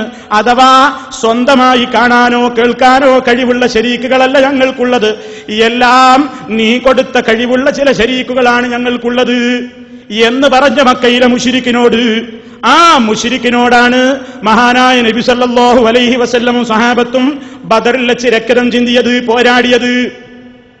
ആ ബദരീങ്ങളെ പിൽക്കാലത്ത് ഇതാ രണ്ട് കൂട്ടർ രണ്ട് രൂപത്തിലാണ് സ്നേഹിക്കുന്നത്. രണ്ടു കൂട്ടർ രണ്ട് രൂപത്തിൽ സ്നേഹിക്കുന്നു. നേരത്തെ ഞാൻ ആമുഖത്തിൽ പറഞ്ഞതുപോലെ ഒരു കൂട്ടർ പറയുന്നു ബദരീങ്ങളോട് ഞങ്ങൾക്കാണ് സ്നേഹം, വേറൊരു കൂട്ടർ പറയുന്നു അല്ല കൂട്ടരെ, നിങ്ങളുടെ സ്നേഹം പാളിപ്പോയിട്ടുണ്ട്, ശരിയായ സ്നേഹം ഞങ്ങളുടേതാണ്. രണ്ട് അവകാശവാദക്കാര് നോഹ് നബിയുടെ കാലം തൊട്ടേ ഈ ലോകത്ത് തുടങ്ങിയതാണ്. വദ്ദിനെ ആദരിക്കുന്നതിൽ രണ്ട് വീക്ഷണം ഉണ്ടായിട്ടുണ്ട്. ഇബ്രാഹിം നബിയെയും ഇസ്മായിൽ നബിയെയും ആദരിക്കുന്നതിൽ രണ്ട് വീക്ഷണക്കാര് ലോകത്തുണ്ടായിട്ടുണ്ട്. ഈസ നബിയെയും മറിയം ബീവിയെയും ആദരിക്കുന്നതിൽ രണ്ട് വീക്ഷണക്കാര് ലോകത്തുണ്ടായിട്ടുണ്ട്. ഇതേപോലെ മഹാന്മാരായ ബദരീങ്ങളെ ആദരിക്കുന്നതിലും സ്നേഹിക്കുന്നതിലും രണ്ട് വീക്ഷണക്കാര് ഇന്ന് ലോകത്തുണ്ട്. പക്ഷേ ഇവിടെ ചർച്ച ചെയ്യപ്പെടേണ്ടത് എന്താണെന്നോ, ഈ രണ്ട് വീക്ഷണത്തിൽ ഏതാണ് ഹക്ക്, ഏതാണ് ശരി? ഇതാണ് നിങ്ങൾ ചിന്തിക്കേണ്ടത്. ചില ആളുകൾ പറയുന്നു ബദരീങ്ങളുടെ പേരിൽ പോത്തിനെ അറുക്കാത്തവന് ബദരീങ്ങളോട് സ്നേഹമില്ല, ബദരീങ്ങളുടെ പേരിൽ നേർച്ച നേരാത്തവന് ബദരീങ്ങളോട് സ്നേഹമില്ല, പ്രയാസങ്ങളും ബുദ്ധിമുട്ടുകളും വരുമ്പോ ബദരീങ്ങളെ വിളിച്ച് ചോദിക്കാത്തവന് ബദരീങ്ങളോട് സ്നേഹമില്ല എന്നാണ് പറയുന്നത്. എങ്കിൽ നിങ്ങൾ ചിന്തിച്ചു നോക്കൂ, ആ സ്നേഹമാണോ യഥാർത്ഥത്തിലുള്ള സ്നേഹം? അല്ലേ? അല്ല.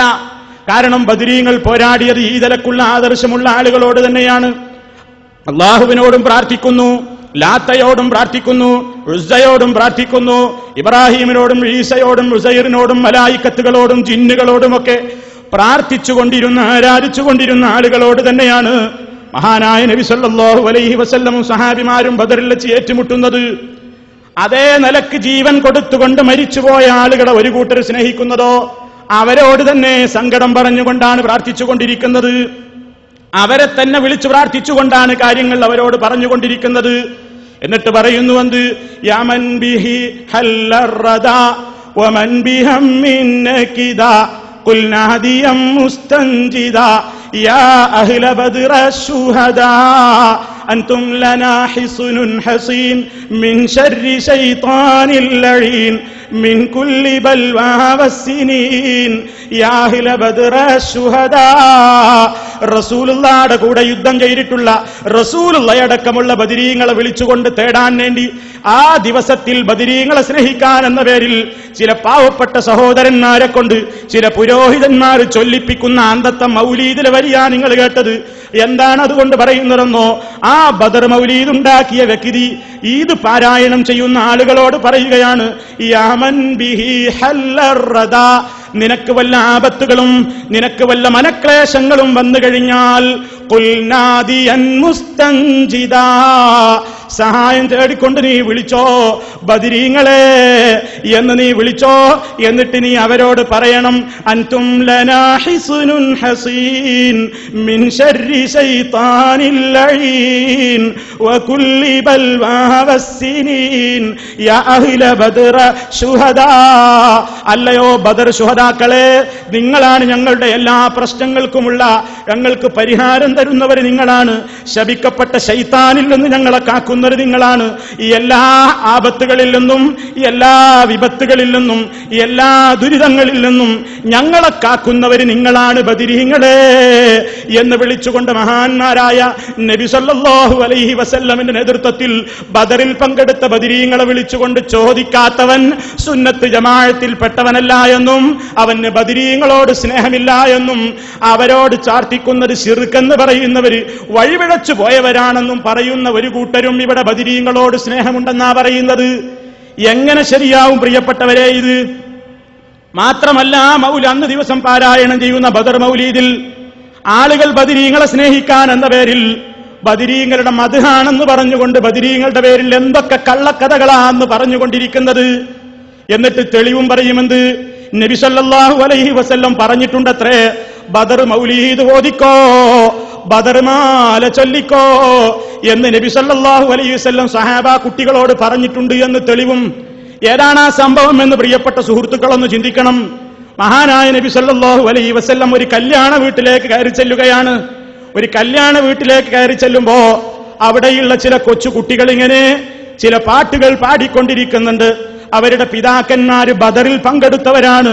ആ ബദറിൽ പങ്കെടുത്ത നേതാക്കന്മാരുടെ വീരകൃത്യങ്ങളെ കുറിച്ച് അവർ ചെയ്തിട്ടുള്ള ത്യാഗങ്ങളെ കുറിച്ച് പറഞ്ഞുകൊണ്ടിരിക്കുന്ന ഇതിനിടെ നബി സല്ലല്ലാഹു അലൈഹി വസല്ലമിനെ കണ്ടപ്പോ, ആ ബദരീങ്ങളുടെ നേതാവിനെ കണ്ടപ്പോ കുട്ടികൾ പാടുകയാണ് വഫീനാ നബിയുൻ യഅലമു മാ ഫീ ഗദി വഫീനാ നബിയുൻ യഅലമു മാ ഫീ ഗദി. ഇതാ ഞങ്ങളിൽ ഒരു പ്രവാചകനുണ്ട്, ആ പ്രവാചകന് നാളെ നടക്കാനിരിക്കുന്ന കാര്യങ്ങളൊക്കെ കൃത്യമായി അറിയാം. നാളെ നടക്കാനിരിക്കുന്ന, ഭാവിയിൽ നടക്കാനിരിക്കുന്ന മുഴുവൻ കാര്യങ്ങളും അറിയാവുന്ന ഒരു നബിയുണ്ട് ഞങ്ങളിൽ നിന്ന് ഈ കുട്ടികൾ പാടിയപ്പോ നബി സല്ലല്ലാഹു അലൈഹി വസല്ലം കുട്ടികളെ സ്നേഹത്തോടുകൂടെ വിളിച്ചിട്ട് പറയുന്നു, മക്കളെ ഇത് പാടരുത്, ഇത് പാടാൻ പാടില്ല. കാരണം ആ ഹദീസ് വിശദീകരിച്ച പണ്ഡിതന്മാര് പറയുന്നു, ഇത് റസൂലുള്ളാഹിനെ അമിതമായി പ്രശംസിക്കലാണ്. മറഞ്ഞ കാര്യം അറിയുന്നവൻ അല്ലാഹു മാത്രമാണ്. അല്ലാഹു തആല അറിയിച്ചു കൊടുക്കുന്ന കാര്യങ്ങൾ അറിയുന്നു എന്നതല്ലാതെ എല്ലാ മറഞ്ഞ കാര്യങ്ങളും റസൂലുള്ളാഹി അറിഞ്ഞിട്ടില്ല, പറഞ്ഞിട്ടില്ല. അറിഞ്ഞ കാര്യങ്ങളെക്കാൾ കൂടുതൽ അറിയാത്ത കാര്യങ്ങൾ ധാരാളമുണ്ട്. ഇതുകൊണ്ടാണ് നബി സല്ലല്ലാഹു അലൈഹി വസല്ലം ആ കുട്ടികളോട് പറഞ്ഞത്, നിങ്ങൾ ആ വരി പാടരുത്.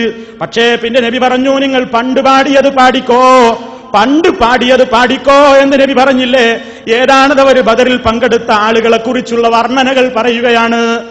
ആ കുട്ടികൾ ബദരീങ്ങളെ അഹ്ല ബദറ ശുഹദാ എന്ന് വിളിച്ചു പ്രാർത്ഥിക്കുകയായിരുന്നു എന്നാണ് ഈ ആളുകളുടെ വർത്തമാനം കേട്ടാൽ തോന്നുക. അല്ലെങ്കിൽ അവരുടെ പേരിൽ കള്ളക്കഥ പറയുകയായിരുന്നു എന്നാണ് വർത്തമാനം കേട്ടാൽ തോന്നുക. ഈ കുട്ടികൾ പറയുന്നത് വേറെ കൃത്യങ്ങളാണ്. അപ്പൊ നബി സല്ലല്ലാഹു അലൈഹി വസല്ലം പറഞ്ഞു, മക്കളെ നിങ്ങൾ അത് പാടിക്കോ, എന്നെ കുറിച്ച് പാടണ്ട, ഈ കാര്യം നിങ്ങൾ പാടിക്കൂടാ. അതിന് ചില ആളുകൾ പറയുന്നു, റസൂലുള്ളാഹി കുട്ടികളോട് ആ വരി പാടരുത് എന്ന് പറയാൻ കാരണം വിഷയത്തിൽ നിന്ന് തെറ്റിപ്പോണ്ട, എന്നെ കുറിച്ച് ഇപ്പൊ പാടണ്ട, അത് പിന്നെ പാടിക്കോ, ഇപ്പൊ നിങ്ങൾ ബദർമാല ചൊല്ലിക്കോ, ബദർ ബൈത്ത് ചൊല്ലിക്കോ എന്ന് നബി സല്ലല്ലാഹു അലൈഹി വസല്ലം പറഞ്ഞു എന്നാണ് ഈ കൂട്ടർ പ്രചരിപ്പിക്കുന്നത്. നിങ്ങൾ പറയുന്ന ബദർമാല എന്ത്? നിങ്ങൾ ഉദ്ദേശിക്കുന്ന ബദർ മൗലീദ് എന്ത്? ആ കുട്ടികൾ ചൊല്ലിയ ബദരീങ്ങളുടെ വർത്തമാനം എന്തെന്നറിയണ്ടേ? നിങ്ങൾ ചൊല്ലുന്ന ബദർ മൗലീദിലുള്ളത് എന്താ? നിങ്ങൾ പാടിപ്പറയുന്ന ബദർ മൗലീദിലുള്ളത് എന്താ? നിങ്ങളുടെ സകല പ്രശ്നങ്ങൾക്കും പരിഹാരത്തിന് വേണ്ടി ബദരീങ്ങൾ ഈ ഭൂമിയിലേക്ക് ഇറങ്ങി വരുന്നു എന്നല്ലേ? കള്ളക്കഥയല്ലേ ബദർ മൗലീദിന്റെ പേരിൽ? ആ ദിവസം ബദരീങ്ങളെ സ്നേഹിക്കാൻ എന്ന പേരിൽ തലയണക്ക് മീതെ തുണി വിരിച്ചിട്ട് ചന്ദനത്തിരിയും കത്തിച്ച് സുഗന്ധവും പൂശിയിട്ട് വീടിന്റെ മേലെ മേലാപ്പും കെട്ടിയിട്ട് ആളുകൾ ഇങ്ങനെ വട്ടമിട്ട് വരഞ്ഞുകൊണ്ട് അട്ടഹസിച്ചുകൊണ്ടിരിക്കുന്ന ആ മൗലീദിൽ പറയുന്ന വരികൾ ഇസ്ലാമിന് നിരക്കുന്നതാണോ? പരിശോധിക്കണ്ടേ? തീർച്ചയായും പരിശോധിക്കണം. എന്തൊക്കെ കഥകളാ അതിൽ പറയുന്നത്? കുറെ കഥ ഉണ്ട്. ഒന്ന് രണ്ട് സാമ്പിൾ പറയാ. അള്ളാഹുവിന്റെ മുമ്പ് ഒരു കാര്യം പറയട്ടെ. അള്ളാഹു സുബ്ഹാനഹു വ തആല ശുഹദാക്കളായ ആളുകൾക്ക് അത്യുന്നതമായ സ്ഥാനം നൽകിയിട്ടുണ്ട്. ശരിയാണ്. എന്താണ് അള്ളാഹു തആല അവർക്ക് സ്ഥാനം നൽകി എന്നാൽ അതിന്റെ അർത്ഥം അവർക്ക് മരിച്ചുപോയാലും ഈ ഭൂമിയിലേക്ക് എപ്പോഴും വരാൻ പറ്റുമെന്നാണോ? നമ്മുടെ പ്രാർത്ഥനകൾ കേൾക്കാൻ പറ്റുമെന്നാണോ? നമ്മെ സഹായിക്കാൻ കഴിയുമെന്നാണോ? നമ്മുടെ പ്രശ്നങ്ങൾക്ക് പരിഹാരം ചെയ്യാൻ അവർക്ക് കഴിയുമെന്നാണോ? അതോ അവർക്ക് സ്വർഗത്തിൽ ഉന്നതമായ സ്ഥാനമുണ്ടെന്നാണോ അതുകൊണ്ട് ഉദ്ദേശിക്കപ്പെടുന്നത്? ഖുർആൻ തന്നെ പറയട്ടെ, വലാ തഹ്സബന്നല്ലദീന ഖുതിലൂ ഫീ സബീലില്ലാഹി അംവാതാ ബൽ അഹ്യാഉൻ ഇൻദ റബ്ബിഹിം യുർസഖൂൻ. അല്ലാഹുവിന്റെ പാതയിൽ കൊല ചെയ്യപ്പെട്ട ആളുകൾ മരണപ്പെട്ടവരാണെന്ന് നിങ്ങൾ വിചാരിക്കണ്ട. ബൽ അഹ്യാഉൻ ഇൻദ റബ്ബിഹിം, പക്ഷേ അല്ലാഹുവിന്റെ അടുക്കൽ, അവരുടെ റബ്ബിന്റെ അടുക്കൽ അവർ ജീവിച്ചിരിക്കുന്നവരാണ്. യുർസഖൂൻ, അവർക്കവിടെ ആഹാരവും നൽകപ്പെടുന്നുണ്ട്. ഫരിഹീന ബിമാ ആതാഹുമുല്ലാഹു മിൻ ഫദ്ലിഹി, അല്ലാഹു അവന്റെ ഔദാര്യത്തിൽ നിന്ന് അവർക്ക് നൽകിയിട്ടുള്ളതിൽ അവർ സന്തുഷ്ടരാണ്. വയസ്തബ്ശിറൂന ബില്ലദീന ലം യൽഹഖൂ ബിഹിം മിൻ ഖൽഫിഹിം, അവരോടൊപ്പം വന്നു ചേർന്നിട്ടില്ലാത്ത ആളുകളെ കുറിച്ചും അവർ സന്തോഷത്തിലാണ്. അല്ലാ ഖൗഫുൻ അലൈഹിം വലാഹും യഹ്സനൂൻ, അവർ ഭയപ്പെടേണ്ടതില്ല, ദുഃഖിക്കേണ്ടവരല്ല എന്ന് അല്ലാഹു തആല പറയുന്നു. അപ്പൊ ശുഹദാക്കൾ അത്യുന്നതമായ പദവിയുണ്ടവർക്ക്. എന്താ അതിന്റെ അർത്ഥം? ശുഹദാക്കൾ ജീവിച്ചിരിക്കുന്നുണ്ട് എന്ന് പറഞ്ഞാൽ എന്താ? അവർ ഈ ഭൂമിയിൽ നമ്മൾ വിളിക്കുമ്പോ ഒക്കെ വരുമെന്നാണോ? ഏത് ഷഹീദായിരുന്നാലും ശരി, ഒരാൾ മരിച്ചു കഴിഞ്ഞാൽ, രക്തസാക്ഷിയായി കഴിഞ്ഞാൽ ഈ ഭൂമിയുമായുള്ള ഇടപാടുകൾ അവസാനിച്ചു കഴിഞ്ഞു. അതുകൊണ്ടാണ് ഷഹീദുകൾ മരണപ്പെട്ടാലും അവർ ജീവിച്ചിരിക്കുന്നവരാണ് എന്ന് തന്നെയാണ് നമ്മുടെ വിശ്വാസം. പക്ഷേ ഒരു ഷഹീദ് മരിച്ചാലും അയാളുടെ ഭാര്യയെ വേറൊരാൾ കല്യാണം കഴിക്കുന്നു, അദ്ദേഹത്തിന്റെ സ്വത്തത മറ്റുള്ള അവകാശികൾക്ക് വീതിച്ചു കൊടുക്കുന്നു. കാരണം ദുന്യാവിയായ നിലക്കവർ മരണം സ്ഥിരീകരിച്ചു കഴിഞ്ഞു. പക്ഷേ ബർസഖിയായ ലോകത്ത് അല്ലാഹുവിന്റെ അടുക്കൽ അവർ ജീവിച്ചിരിക്കുന്നവരാണ്. ആ ജീവിതത്തെക്കുറിച്ച് ചോദിക്കപ്പെട്ടപ്പോ മഹാനായ നബി സല്ലല്ലാഹു അലൈഹി വസല്ലം പറയുന്നു, എന്താണ് അതുകൊണ്ട് ഉദ്ദേശമെന്നോ, ശുഹദാക്കൾ ജീവിച്ചിരിക്കുന്നവരാണെന്ന് പറഞ്ഞാൽ ഈ ഭൂമിയിൽ നമ്മൾ വിളിക്കുന്നിടത്തേക്ക് അവർ പാഞ്ഞു വരുമെന്നോ, നമ്മെ സഹായിക്കാൻ വരുമെന്നോ, നമ്മെ രക്ഷപ്പെടുത്താൻ വരുമെന്നോ അതുകൊണ്ട് ഉദ്ദേശമില്ല. അതുകൊണ്ട് ഉദ്ദേശിക്കപ്പെടുന്നത് മഹാന്മാരായ ശുഹദാക്കൾ നാളെ പരലോകത്ത് സ്വർഗത്തിൽ അല്ലാഹു അതാ അവർക്ക് അത്യുന്നതമായ പദവിയാണ് ഒരുക്കി വെച്ചിട്ടുള്ളത്. സാധാരണക്കാരായ മുസ്ലിമീങ്ങൾ സ്വർഗത്തിൽ കടക്കുമ്പോ ഒരു സാധാരണ മുസ്ലിം സ്വർഗത്തിൽ നിന്ന് ഷഹീദുകളെ സ്വർഗത്തിലേക്ക് നോക്കിക്കാണുന്ന രംഗം മഹാനായ നബി സല്ലല്ലാഹു അലൈഹി വസല്ലം അതാ ഒരു ഉപമയിലൂടെ പഠിപ്പിച്ചു തന്നിരിക്കുന്നു. നിങ്ങൾ നിങ്ങളുടെ ഭൂമിയിൽ നിന്ന് രാത്രിയിൽ ഇങ്ങനെ താരങ്ങൾ ശോഭിച്ചുകൊണ്ടിരിക്കുന്ന, നക്ഷത്രങ്ങൾ മിന്നിത്തിളങ്ങിക്കൊണ്ടിരിക്കുന്ന വാനലോകത്തേക്ക് നക്ഷത്രമുള്ള രാത്രിയിൽ നിങ്ങൾ നോക്കിയാൽ എത്ര ദൂരത്താണ് ആ നക്ഷത്രങ്ങൾ മിന്നിത്തിളങ്ങുന്നത്. ഇതുപോലെയാണ് ശുഹദാക്കളുടെയും അല്ലാത്തവരുടെയും സ്വർഗത്തിലെ സ്ഥാനവ്യത്യാസം. സ്വർഗത്തിൽ കടന്ന സാധാരണ മുസ്ലിമീങ്ങൾ സ്വഹാബിമാരുടെ കൂട്ടത്തിലും അല്ലാത്തവരിലും പെട്ട ശുഹദാക്കളായ ആളുകളെ സ്വർഗത്തിൽ കാണുന്നതിന്റെ ഏറ്റവ്യത്യാസമാ പറയുന്നത്. നമ്മൾ ഇന്ന് ഭൂമിയിൽ നിന്ന് മാനത്തേക്ക് നോക്കിയാൽ നക്ഷത്രങ്ങൾ എത്ര ദൂരെയാണ് മിന്നിത്തിളങ്ങുന്നത്. എത്രയോ കോടിക്കണക്കിന് മൈലുകൾ അകലെയുള്ള നക്ഷത്രങ്ങൾ നമ്മൾ കാണുന്നു. ഇതേപോലെയാണ് സ്വർഗത്തിൽ ബദരീങ്ങളായ ബിലാൽ റളിയല്ലാഹു അൻഹുവിന്റെ സ്ഥാനം, സഅദ് റളിയല്ലാഹു അൻഹുവിന്റെ സ്ഥാനം, അബൂബക്കർ സിദ്ദീഖ് റളിയല്ലാഹു അൻഹുവിന്റെ സ്ഥാനം, അതുപോലെ തന്നെ ആ ബദറിൽ പങ്കെടുത്തിട്ടുള്ള സർവ്വ ആളുകളുടെയും ഷഹീദുകളായിട്ടുള്ള ആളുകളുടെയൊക്കെ സ്ഥാനം സ്വർഗത്തിൽ അത്യുന്നതമായ സ്ഥാനത്താണ്. ഒരു പച്ചവർണ്ണത്തിലുള്ള പക്ഷികളിൽ അവരുടെ ആത്മാക്കളെ അല്ലാഹു തആല പ്രവേശിപ്പിച്ചിരിക്കുന്നു. ആ പക്ഷികൾ സ്വർഗലോകത്തുകൂടെ ഇങ്ങനെ വിഹരിച്ചു കൊണ്ടിരിക്കുകയാണ്. ഇഷ്ടമുള്ളയിടത്തവർ സ്വർഗത്തിലൂടെ സഞ്ചരിച്ചു കൊണ്ടിരിക്കുന്നു. അവർക്ക് ആഹാരം നൽകപ്പെടുന്നു. അങ്ങനെ ഒരിക്കൽ അല്ലാഹു സുബ്ഹാനഹു വ തആല അവരോട് ചോദിക്കുകയാണ്, അല്ലയോ ശുഹദാക്കളെ, നിങ്ങൾക്കിനി എന്താണ് വേണ്ടതെന്ന് ചോദിച്ചപ്പോ ശുഹദാക്കൾ ഒന്നടങ്കം പറയുന്നു, ഞങ്ങൾക്കിനി എന്ത് വേണം, എല്ലാം നീ ഞങ്ങൾക്ക് തന്നിട്ടുണ്ടല്ലോ റബ്ബേ, പക്ഷേ ഞങ്ങൾക്കൊരു ആഗ്രഹമുണ്ട്. എന്താണ് ആഗ്രഹമെന്നോ, ഷഹീദുകളായിട്ട് വരുന്ന ആളുകൾക്ക് സ്വർഗരാജ്യത്തിൽ കിട്ടുന്ന ഉന്നതമായ സ്ഥാനങ്ങളും സൗകര്യങ്ങളുമൊക്കെ ഞങ്ങളുടെ പിൻഗാമികളായ ആളുകൾക്കും ഒന്ന് അറിഞ്ഞിരുന്നുവെങ്കിൽ എത്ര നന്നായിരുന്നു.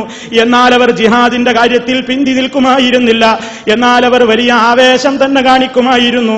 അവർ അലസന്മാരാകാതെ ഇസ്ലാമിന് വേണ്ടി പ്രവർത്തിക്കുമായിരുന്നു എന്ന് റസൂലുള്ളാഹി സ്വല്ലല്ലാഹു അലൈഹി വസല്ലമിന്റെ ആ ഷഹീദുകളായി മാറിയിട്ടുള്ള സഹാബിമാര് അല്ലാഹുവിന്റെ മുമ്പിൽ വെച്ച് പറഞ്ഞപ്പോ അല്ലാഹു പറയുകയാണ്, ഞാൻ അവരെ വിവരം അറിയിച്ചു കൊള്ളാം. നിങ്ങൾക്കത് പോയി പറയാനുള്ള ആ രൂപത്തിലുള്ള സൗകര്യമല്ല. മാത്രമല്ല അവരിൽ ചിലർ അല്ലാഹുവിനോട് ചോദിക്കുന്നു, പടച്ചവനെ, ഞങ്ങൾക്കൊരു ആഗ്രഹമുണ്ട്. എന്താണത്? ഞങ്ങൾക്കൊന്നുകൂടി ഭൂമിയിലേക്ക് പോകണം. എന്തിനാണെന്നോ, നമ്മെപ്പോലെ ജീവിച്ച് കൊരുതീരാഞ്ഞിട്ട് ജീവിക്കാൻ വേണ്ടിയല്ല. അല്ലെങ്കിൽ കുറെ ആളുകൾ ബദരീങ്ങളുടെ ആണ്ടിന്റെ അന്ന് ഞങ്ങളെ വിളിക്കുന്നുണ്ട്, അവർക്കൊക്കെ പോയിട്ട് വേണ്ട സൗകര്യങ്ങൾ ചെയ്തു കൊടുക്കാൻ വേണ്ടി ഞങ്ങൾക്കൊന്ന് പോണം എന്നല്ല. അതവര് അറിയുന്നുമില്ല. മറിച്ചവരെ അല്ലാഹുവിനോട് പറയുന്നത്, അല്ലാഹുവല്ലാത്തവരെ വിളിച്ചു പ്രാർത്ഥിച്ചുകൊണ്ട് ഞങ്ങൾ ഏതൊരു ആദർശത്തിന്റെ പേരിൽ ശക്തമായി ഒരു വിഭാഗത്തോട് പടവെട്ടിയോ, ആ പടവെട്ടിയ അതേ ആളുകളുടെ പിന്നണിക്കാർ പിൽക്കാലത്തുമുണ്ടെങ്കിൽ അവരോട് പോയി ജിഹാദ് നടത്തിയിട്ട് അവന്റെ വെട്ടും കുത്തുമേറ്റിട്ട് വീണ്ടും ഒന്ന് ഷഹീദാകാൻ എനിക്ക് അവസരം നൽകുമോ? ഇതാണ് സഹാബികളുടെ ഷഹീദുകളുടെ ചോദ്യം. അല്ലാഹുവിനോട് അവർക്കുള്ള ആഗ്രഹമാണ്, ഒന്നും കൂടി ഭൂമിയിലേക്ക് പോകണം. എന്തിനാ? ഒന്നും കൂടി ഷഹീദായി വരാൻ. കാരണം ഷഹീദുകൾക്ക് കിട്ടുന്ന സ്ഥാനം അത്രയും കൂടുതലാണ്. അല്ലാഹു തആല പറയുന്നു, എന്റെ ഒരു തീരുമാനം മുൻകടന്നു പോയിട്ടുണ്ട്. എന്ത്? ഈ ലോകത്തേക്ക് വന്നവർ ഇനി അവരുടെ ആത്മാക്കളെ ഭൂമിയിലേക്ക്, ഇനിയും അവർ ഭൗതിക ലോകത്തേക്ക് മടക്കപ്പെടുന്നതല്ല. അതുകൊണ്ട് നിങ്ങൾക്കിനി പോകാനുള്ള സാധ്യതയില്ല. നിങ്ങൾക്ക് വേണ്ടി ഈ വർത്തമാനങ്ങളും സന്തോഷ വാർത്തകളും ഒക്കെ ഞാൻ അവരെ അറിയിച്ചു കൊള്ളാം എന്ന് പറഞ്ഞിട്ട് ജിബ്രീലിലൂടെ ആയത്തിറക്കുകയാണ്. വലാ തഹ്സബന്നല്ലദീന ഖുതിലൂ ഫീ സബീലില്ലാഹി അംവാതാ. അങ്ങനെ ജീവിച്ച് മരിച്ചു പോയിട്ടുള്ള ശുഹദാക്കൾ അവർ മരിച്ചവരാണെന്ന് നിങ്ങൾ വിചാരിക്കേണ്ടതില്ല. ബൽ അഹ്യാഉൻ ഇൻദ റബ്ബിഹിം. അവരുടെ റബ്ബിന്റെ അടുക്കൽ അവർ ജീവിച്ചിരിക്കുന്നവരാണ്. അവർക്ക് റിസ്ക് നൽകപ്പെടുന്നുണ്ട്, അവർ സന്തുഷ്ടരാണ്, അവർക്ക് ഭയമില്ല, അവർ ദുഃഖിക്കുന്നില്ല എന്നൊക്കെ അല്ലാഹു തആല അവരെ കുറിച്ച് മദ്ഹ് പറയുന്നു. അപ്പൊ ഇതുകൊണ്ട് ഉദ്ദേശിക്കപ്പെടുന്നത് എന്താണ് പ്രിയപ്പെട്ടവരെ? ബദരീങ്ങൾ അടക്കമുള്ള ശുഹദാക്കൾ അത്യുന്നതമായ പദവിയാണ് അവർക്ക് സ്വർഗത്തിലുള്ളത്. എന്നാൽ ഇവർ ചില ആളുകൾ മനസ്സിലാക്കിയതെന്താ? ബദരീങ്ങളോട് സ്നേഹം പ്രകടിപ്പിക്കാൻ വേണ്ടി റമദാൻ 17 ബദർ മൗലീദ് ചൊല്ലുന്ന ആളുകൾ ചൊല്ലുന്ന കള്ളക്കഥകൾ കണ്ടേ. സാമ്പിളിന് വേണ്ടി 2-3 കഥകൾ പറയട്ടെ. ബദരീങ്ങളോടുള്ള സ്നേഹമായിട്ട് അവരെ കുറിച്ച് പറയുന്ന ഒരു കഥ എന്താ? ഒരിക്കൽ ഒരാള് ഹജ്ജിന് പോയി. ഹജ്ജിന് പോകാൻ വേണ്ടി അയാൾ തീരുമാനിച്ചു. അങ്ങനെ അയാൾ ഹജ്ജിന് പോകുമ്പോ വീട്ടിൽ കാവൽക്കാരൊന്നുമില്ല. ഇയാള് ഹജ്ജിന് പോയ തക്കത്തില് കുറെ കൊള്ളക്കാര് വന്നിട്ട് ഈ വീട് കവർച്ച ചെയ്യാൻ വേണ്ടി ഒരുങ്ങുകയാണ്. അങ്ങനെ ഈ കള്ളന്മാർ ഈ വീട്ടിലേക്ക് എത്തിയപ്പോ അവർക്ക് വീട്ടിലേക്ക് പ്രവേശിക്കാൻ കഴിയുന്നില്ല. കാരണം ആ വീടിന്റെ ഉള്ളിൽ നിന്ന് അടക്കിപ്പിടിച്ച സംസാരം കേൾക്കുന്നു. ആളില്ലാത്ത വീട്ടിൽ നിന്ന് അടക്കിപ്പിടിച്ച സംസാരം കേൾക്കുന്നു. വാളിന്റെ കലവിലെ ശബ്ദം കേൾക്കുന്നു. ഒരു ഭയങ്കര യുദ്ധം നടക്കുന്ന പ്രതീതി ആ വീടിന്റെ ഉള്ളിൽ നിന്ന് അനുഭവപ്പെട്ടിട്ട് 1-ാം ദിവസം കൊള്ളത്തലവൻ തിരിച്ചുപോയി. 2-ാം ദിവസം വന്നപ്പോഴും ഇതേ അനുഭവം തന്നെ. 3-ാം ദിവസം വന്നപ്പോഴും ഇതേ അനുഭവം തന്നെ. അങ്ങനെ ആ വീട് കവർച്ച ചെയ്യാനാവാതെ നിരാശപ്പെട്ട് കൊള്ളത്തലവൻ മടങ്ങിപ്പോയി. കുറച്ചു ദിവസം കഴിഞ്ഞിട്ട് വീട്ടിന്റെ ഉടമ വന്നപ്പോ, ഹാജിയാര് വന്നപ്പോ ഈ കൊള്ളത്തലവൻ പോയിട്ട് ചോദിക്കുകയാണ്, അല്ലയോ ഹാജിക്കാ, നിങ്ങളുടെ വീട്ടിൽ നിങ്ങൾ ആരെയാണ് കാവലിന് ഏർപ്പെടുത്തിയിരുന്നത്? അപ്പൊ അയാൾ പറയണ്, ഞാൻ ആരെയും ഏർപ്പെടുത്തിയിട്ടില്ല, പക്ഷേ ഞാൻ ബദരീങ്ങളുടെ പേരെഴുതിയിട്ട് എന്റെ വീട്ടിന്റെ ഉമ്മറപ്പടിയിൽ ഒട്ടിച്ചു വെച്ചിരുന്നു. ബദരീങ്ങളുടെ പേരെഴുതിയിട്ട് വീട്ടിന്റെ ഉമ്മറപ്പടിയിൽ ഞാൻ ഒട്ടിച്ചു വെച്ചിരുന്നു. വേറെ ഒരു സംരക്ഷണവും ഞാൻ ഏർപ്പെടുത്തിയിട്ടില്ല. ഇതങ്ങ് കേട്ടപ്പോ കൊള്ളത്തലവൻ പറയുകയാണ്, അൽഹംദുലില്ലാഹ്, കേട്ടത് തന്നെ എമ്പാടും മതി, എനിക്ക് മനസ്സിലായിപ്പോയി, എന്നോട് മാപ്പാക്കണം ഹാജിയാരേ എന്ന് പറഞ്ഞിട്ട് ഹാജിയാരോട് തൗബ ചെയ്യുന്നു. ഹാജിയാരോട് പൊരുത്തപ്പെടിക്കുന്നു. ആരാ ഈ കഥ കേട്ടവൻ? ആരാണ് ഈ കഥ കണ്ടവൻ? ആരാണ് ഈ കഥ റിപ്പോർട്ട് ചെയ്തവൻ? കള്ളൻ തന്നെ. കള്ളൻ തന്നെയാണ് ഈ കഥ പറയുന്നത്. കള്ളൻ തന്നെയാണ് കക്കാൻ ചെന്നത്. കള്ളൻ തന്നെയാണ് ഇതിന്റെ ഉള്ളിൽ നിന്ന് യുദ്ധത്തിന്റെ ഒച്ച കേട്ടത്. കള്ളൻ തന്നെയാണ് തിരിച്ചു പോകുന്നത്. കള്ളൻ തന്നെയാണ് ഹാജിക്കാനോട് ചോദിച്ചറിഞ്ഞത്. ആ കള്ളനോട് തന്നെയാണ് ഹാജിക്ക ഈ സംഭവവും പറഞ്ഞത്. അക്കള്ളൻ തന്നെയാണ് ബദർ മൗലീദിൽ ഈ സംഭവം ലോകത്തേക്ക് എഴുതിവിട്ടതും. ഇതിന് ഇസ്ലാമിൽ അതല്ലാതെ വേറെ രേഖയുമില്ല. നിങ്ങൾ നോക്കൂ, ബദരീങ്ങൾ ഈ ഹാജിയാരുടെ വീട്ടിലെ ചട്ടിയും കലവും കാവലിന് വേണ്ടി 313 ആളുകൾ വാളും കുന്തവുമായിട്ട് ഇങ്ങനെ 3 ദിവസം ഉറക്കൊഴിച്ചിട്ട് ഹാജിക്കാരുടെ വീട്ടിൽ കാവലിരുന്നു എന്നാ പറയുന്നത്. അള്ളാഹു പറഞ്ഞത് എന്താണെന്നോ, അവിടെ വെച്ച് ശുഹദാക്കള് അള്ളാഹുവിനോടൊരാഗ്രഹം ചോദിച്ചു, പടച്ച റബ്ബേ, ഞങ്ങൾക്ക് ഭൂമിയിലേക്കൊന്ന് പോകാൻ അനുവാദം തരുമോ? എന്തിനു വേണ്ടിയാണെന്നോ, ഇവന്റെ ചട്ടിയും കലവും കാവലിന് വേണ്ടിയല്ല, കവർച്ചക്കാരെ കവർച്ചയിൽ നിന്ന് രക്ഷപ്പെടുത്താനല്ല, ഞങ്ങൾക്ക് ഇനിയും യുദ്ധം ചെയ്യണം, ഇനിയും ഷഹീദായിട്ടൊന്ന് രണ്ടാമതും ഷഹീദുകളായിക്കൊണ്ട് ഇങ്ങോട്ട് മടങ്ങി വരാൻ ഒരവസരം തരുമോ എന്ന് ചോദിച്ചപ്പോ റബ്ബുൽ ഇസ്സത്ത് അവരെ പറഞ്ഞ് സമാധാനിപ്പിച്ചതെന്താണെന്നോ, സബഖ മിന്നീ, എന്നിൽ നിന്ന് മുൻകടന്നു പോയിട്ടുണ്ട് അൽ ഖൗലു, ഒരു വാക്ക്, നിങ്ങൾ ഇനി ആ ഭൂമിയിലേക്ക് മടക്കപ്പെടുന്നവരല്ല എന്ന് എന്റെ തീരുമാനം കഴിഞ്ഞു പോയിട്ടുണ്ട്. അതുകൊണ്ട് ഇനി ഭൂമിയിലോട്ട് ഭൗതിക ലോകത്തേക്കൊരു മടക്കം നിങ്ങൾക്കില്ല. നിങ്ങളുടെ ആശ എന്താണെങ്കിൽ അത് ഞാൻ അവർക്ക് അറിയിച്ചോളാം എന്നല്ലേ അല്ലാഹു പറഞ്ഞത്. ആ നബി സല്ലല്ലാഹു അലൈഹി വസല്ലം പഠിപ്പിച്ച ആദർശമാണോ സ്വീകരിക്കേണ്ടത്? അതോ ഈ ബദർ മൗലീദിലെ ഈ കള്ളൻ പറഞ്ഞിട്ടുള്ള വർത്തമാനത്തിൽപ്പെട്ട ഈ ഹാജിക്കായുടെ വീട്ടിലെ ചട്ടിയും കലവും കാക്കാൻ വേണ്ടിയിട്ട് ബദരീങ്ങൾ 3 ദിവസം അവിടെ വീട്ടിന്റെ ഉള്ളിൽ കലവിലെ ശബ്ദമുണ്ടാക്കി കാത്തിരുന്നു എന്ന് പറയുന്ന കഥ മുസ്ലിമീങ്ങൾ വിശ്വസിക്കണോ? അതല്ലേ തലേണ വെച്ചിട്ട് മാസം 17 ചൊല്ലുന്നത്? അത് ഇസ്ലാമികമാണോ? ബുദ്ധിയുള്ളവർ ചിന്തിച്ചോ? ഇനി അതാ നിങ്ങൾ നോക്കൂ, ബദരീങ്ങളുടെ പേരെഴുതി വെച്ചപ്പോ കവർച്ച നടന്നില്ല എന്നല്ലേ പറഞ്ഞത്? ബുദ്ധിയുള്ള മുസ്ലിമീങ്ങളെ ചിന്തിച്ചു നോക്കൂ. ബദരീങ്ങൾ എന്ന് പറയുന്ന ബദറിൽ പങ്കെടുത്ത ആളുകൾ 2 കാലിലൂടെ ഈ ഭൂമിയിലൂടെ നടന്നിരുന്ന കാലത്ത് കവർച്ചയുണ്ടായിട്ടുണ്ട്. ഉദാഹരണം നോക്കൂ, മഹാനായ ഉമർ ഖത്താബ് റളിയല്ലാഹു തആല അൻഹു, ഇസ്ലാമിന്റെ 2ാമത്തെ ഖലീഫയായ ഉമർ ഖത്താബ് റളിയല്ലാഹു തആല അൻഹു രാജ്യം ഭരിക്കുന്ന കാലത്ത് കൂഫയിലെ ഗവർണറായിട്ട് നിയമിച്ചിരുന്നത് സഅദ് റളിയല്ലാഹു അൻഹു എന്ന പേരുള്ള ബദരീങ്ങളെയായിരുന്നു. സഅദുൻ സഈദുൻ എന്ന് പറയപ്പെടാറുള്ള മഹാനായ സഅദ് റളിയല്ലാഹു അൻഹു ബദറിൽ പങ്കെടുത്ത ബദരീങ്ങളാണ്.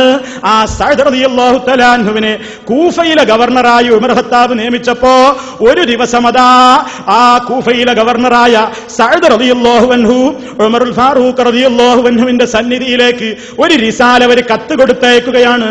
എന്താണ് പ്രശ്നമെന്നോ, അല്ലയോ അമീറുൽ മുഅ്മിനീൻ, പൊതു ഖജനാവിലെ സ്വത്ത് എന്റെ വീട്ടിലൊരു ഭാഗത്ത് ഞാൻ വെച്ചിരുന്നു, അത് കള്ളന്മാര് വന്ന് കൊള്ളയടിച്ചു കൊണ്ടുപോയി, ആ സ്വത്ത് കള്ളന്മാര് കൊള്ളയടിച്ചു കൊണ്ടുപോയി എന്ന് അമീറുൽ മുഅ്മിനീന്റെ മുമ്പിലേക്ക് പരാതി അയക്കുകയാണ്. ആര്?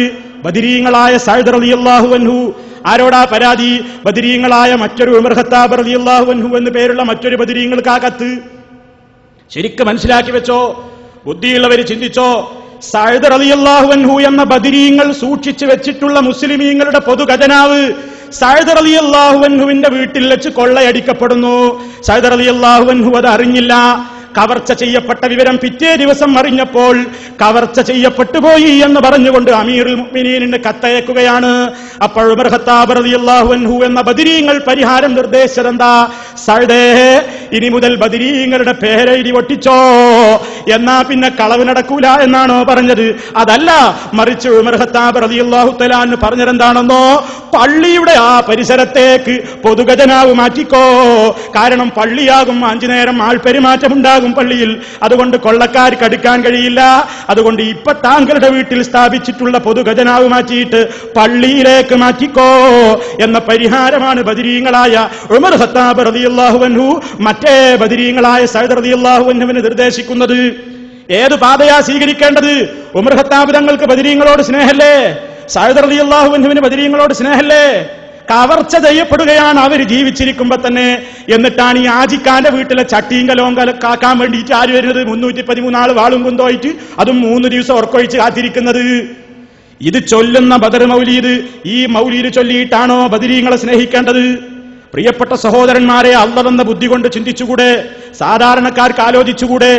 ഇതുകൊണ്ട് ഉപജീവനം കഴിക്കുന്ന ആളുകൾക്ക് ഒരു പക്ഷേ ഇത് ഒഴിവാക്കാൻ മടിയുണ്ടാകും. പക്ഷേ സാധാരണക്കാരായ ആളുകൾക്ക് ആ പ്രശ്നമില്ലല്ലോ.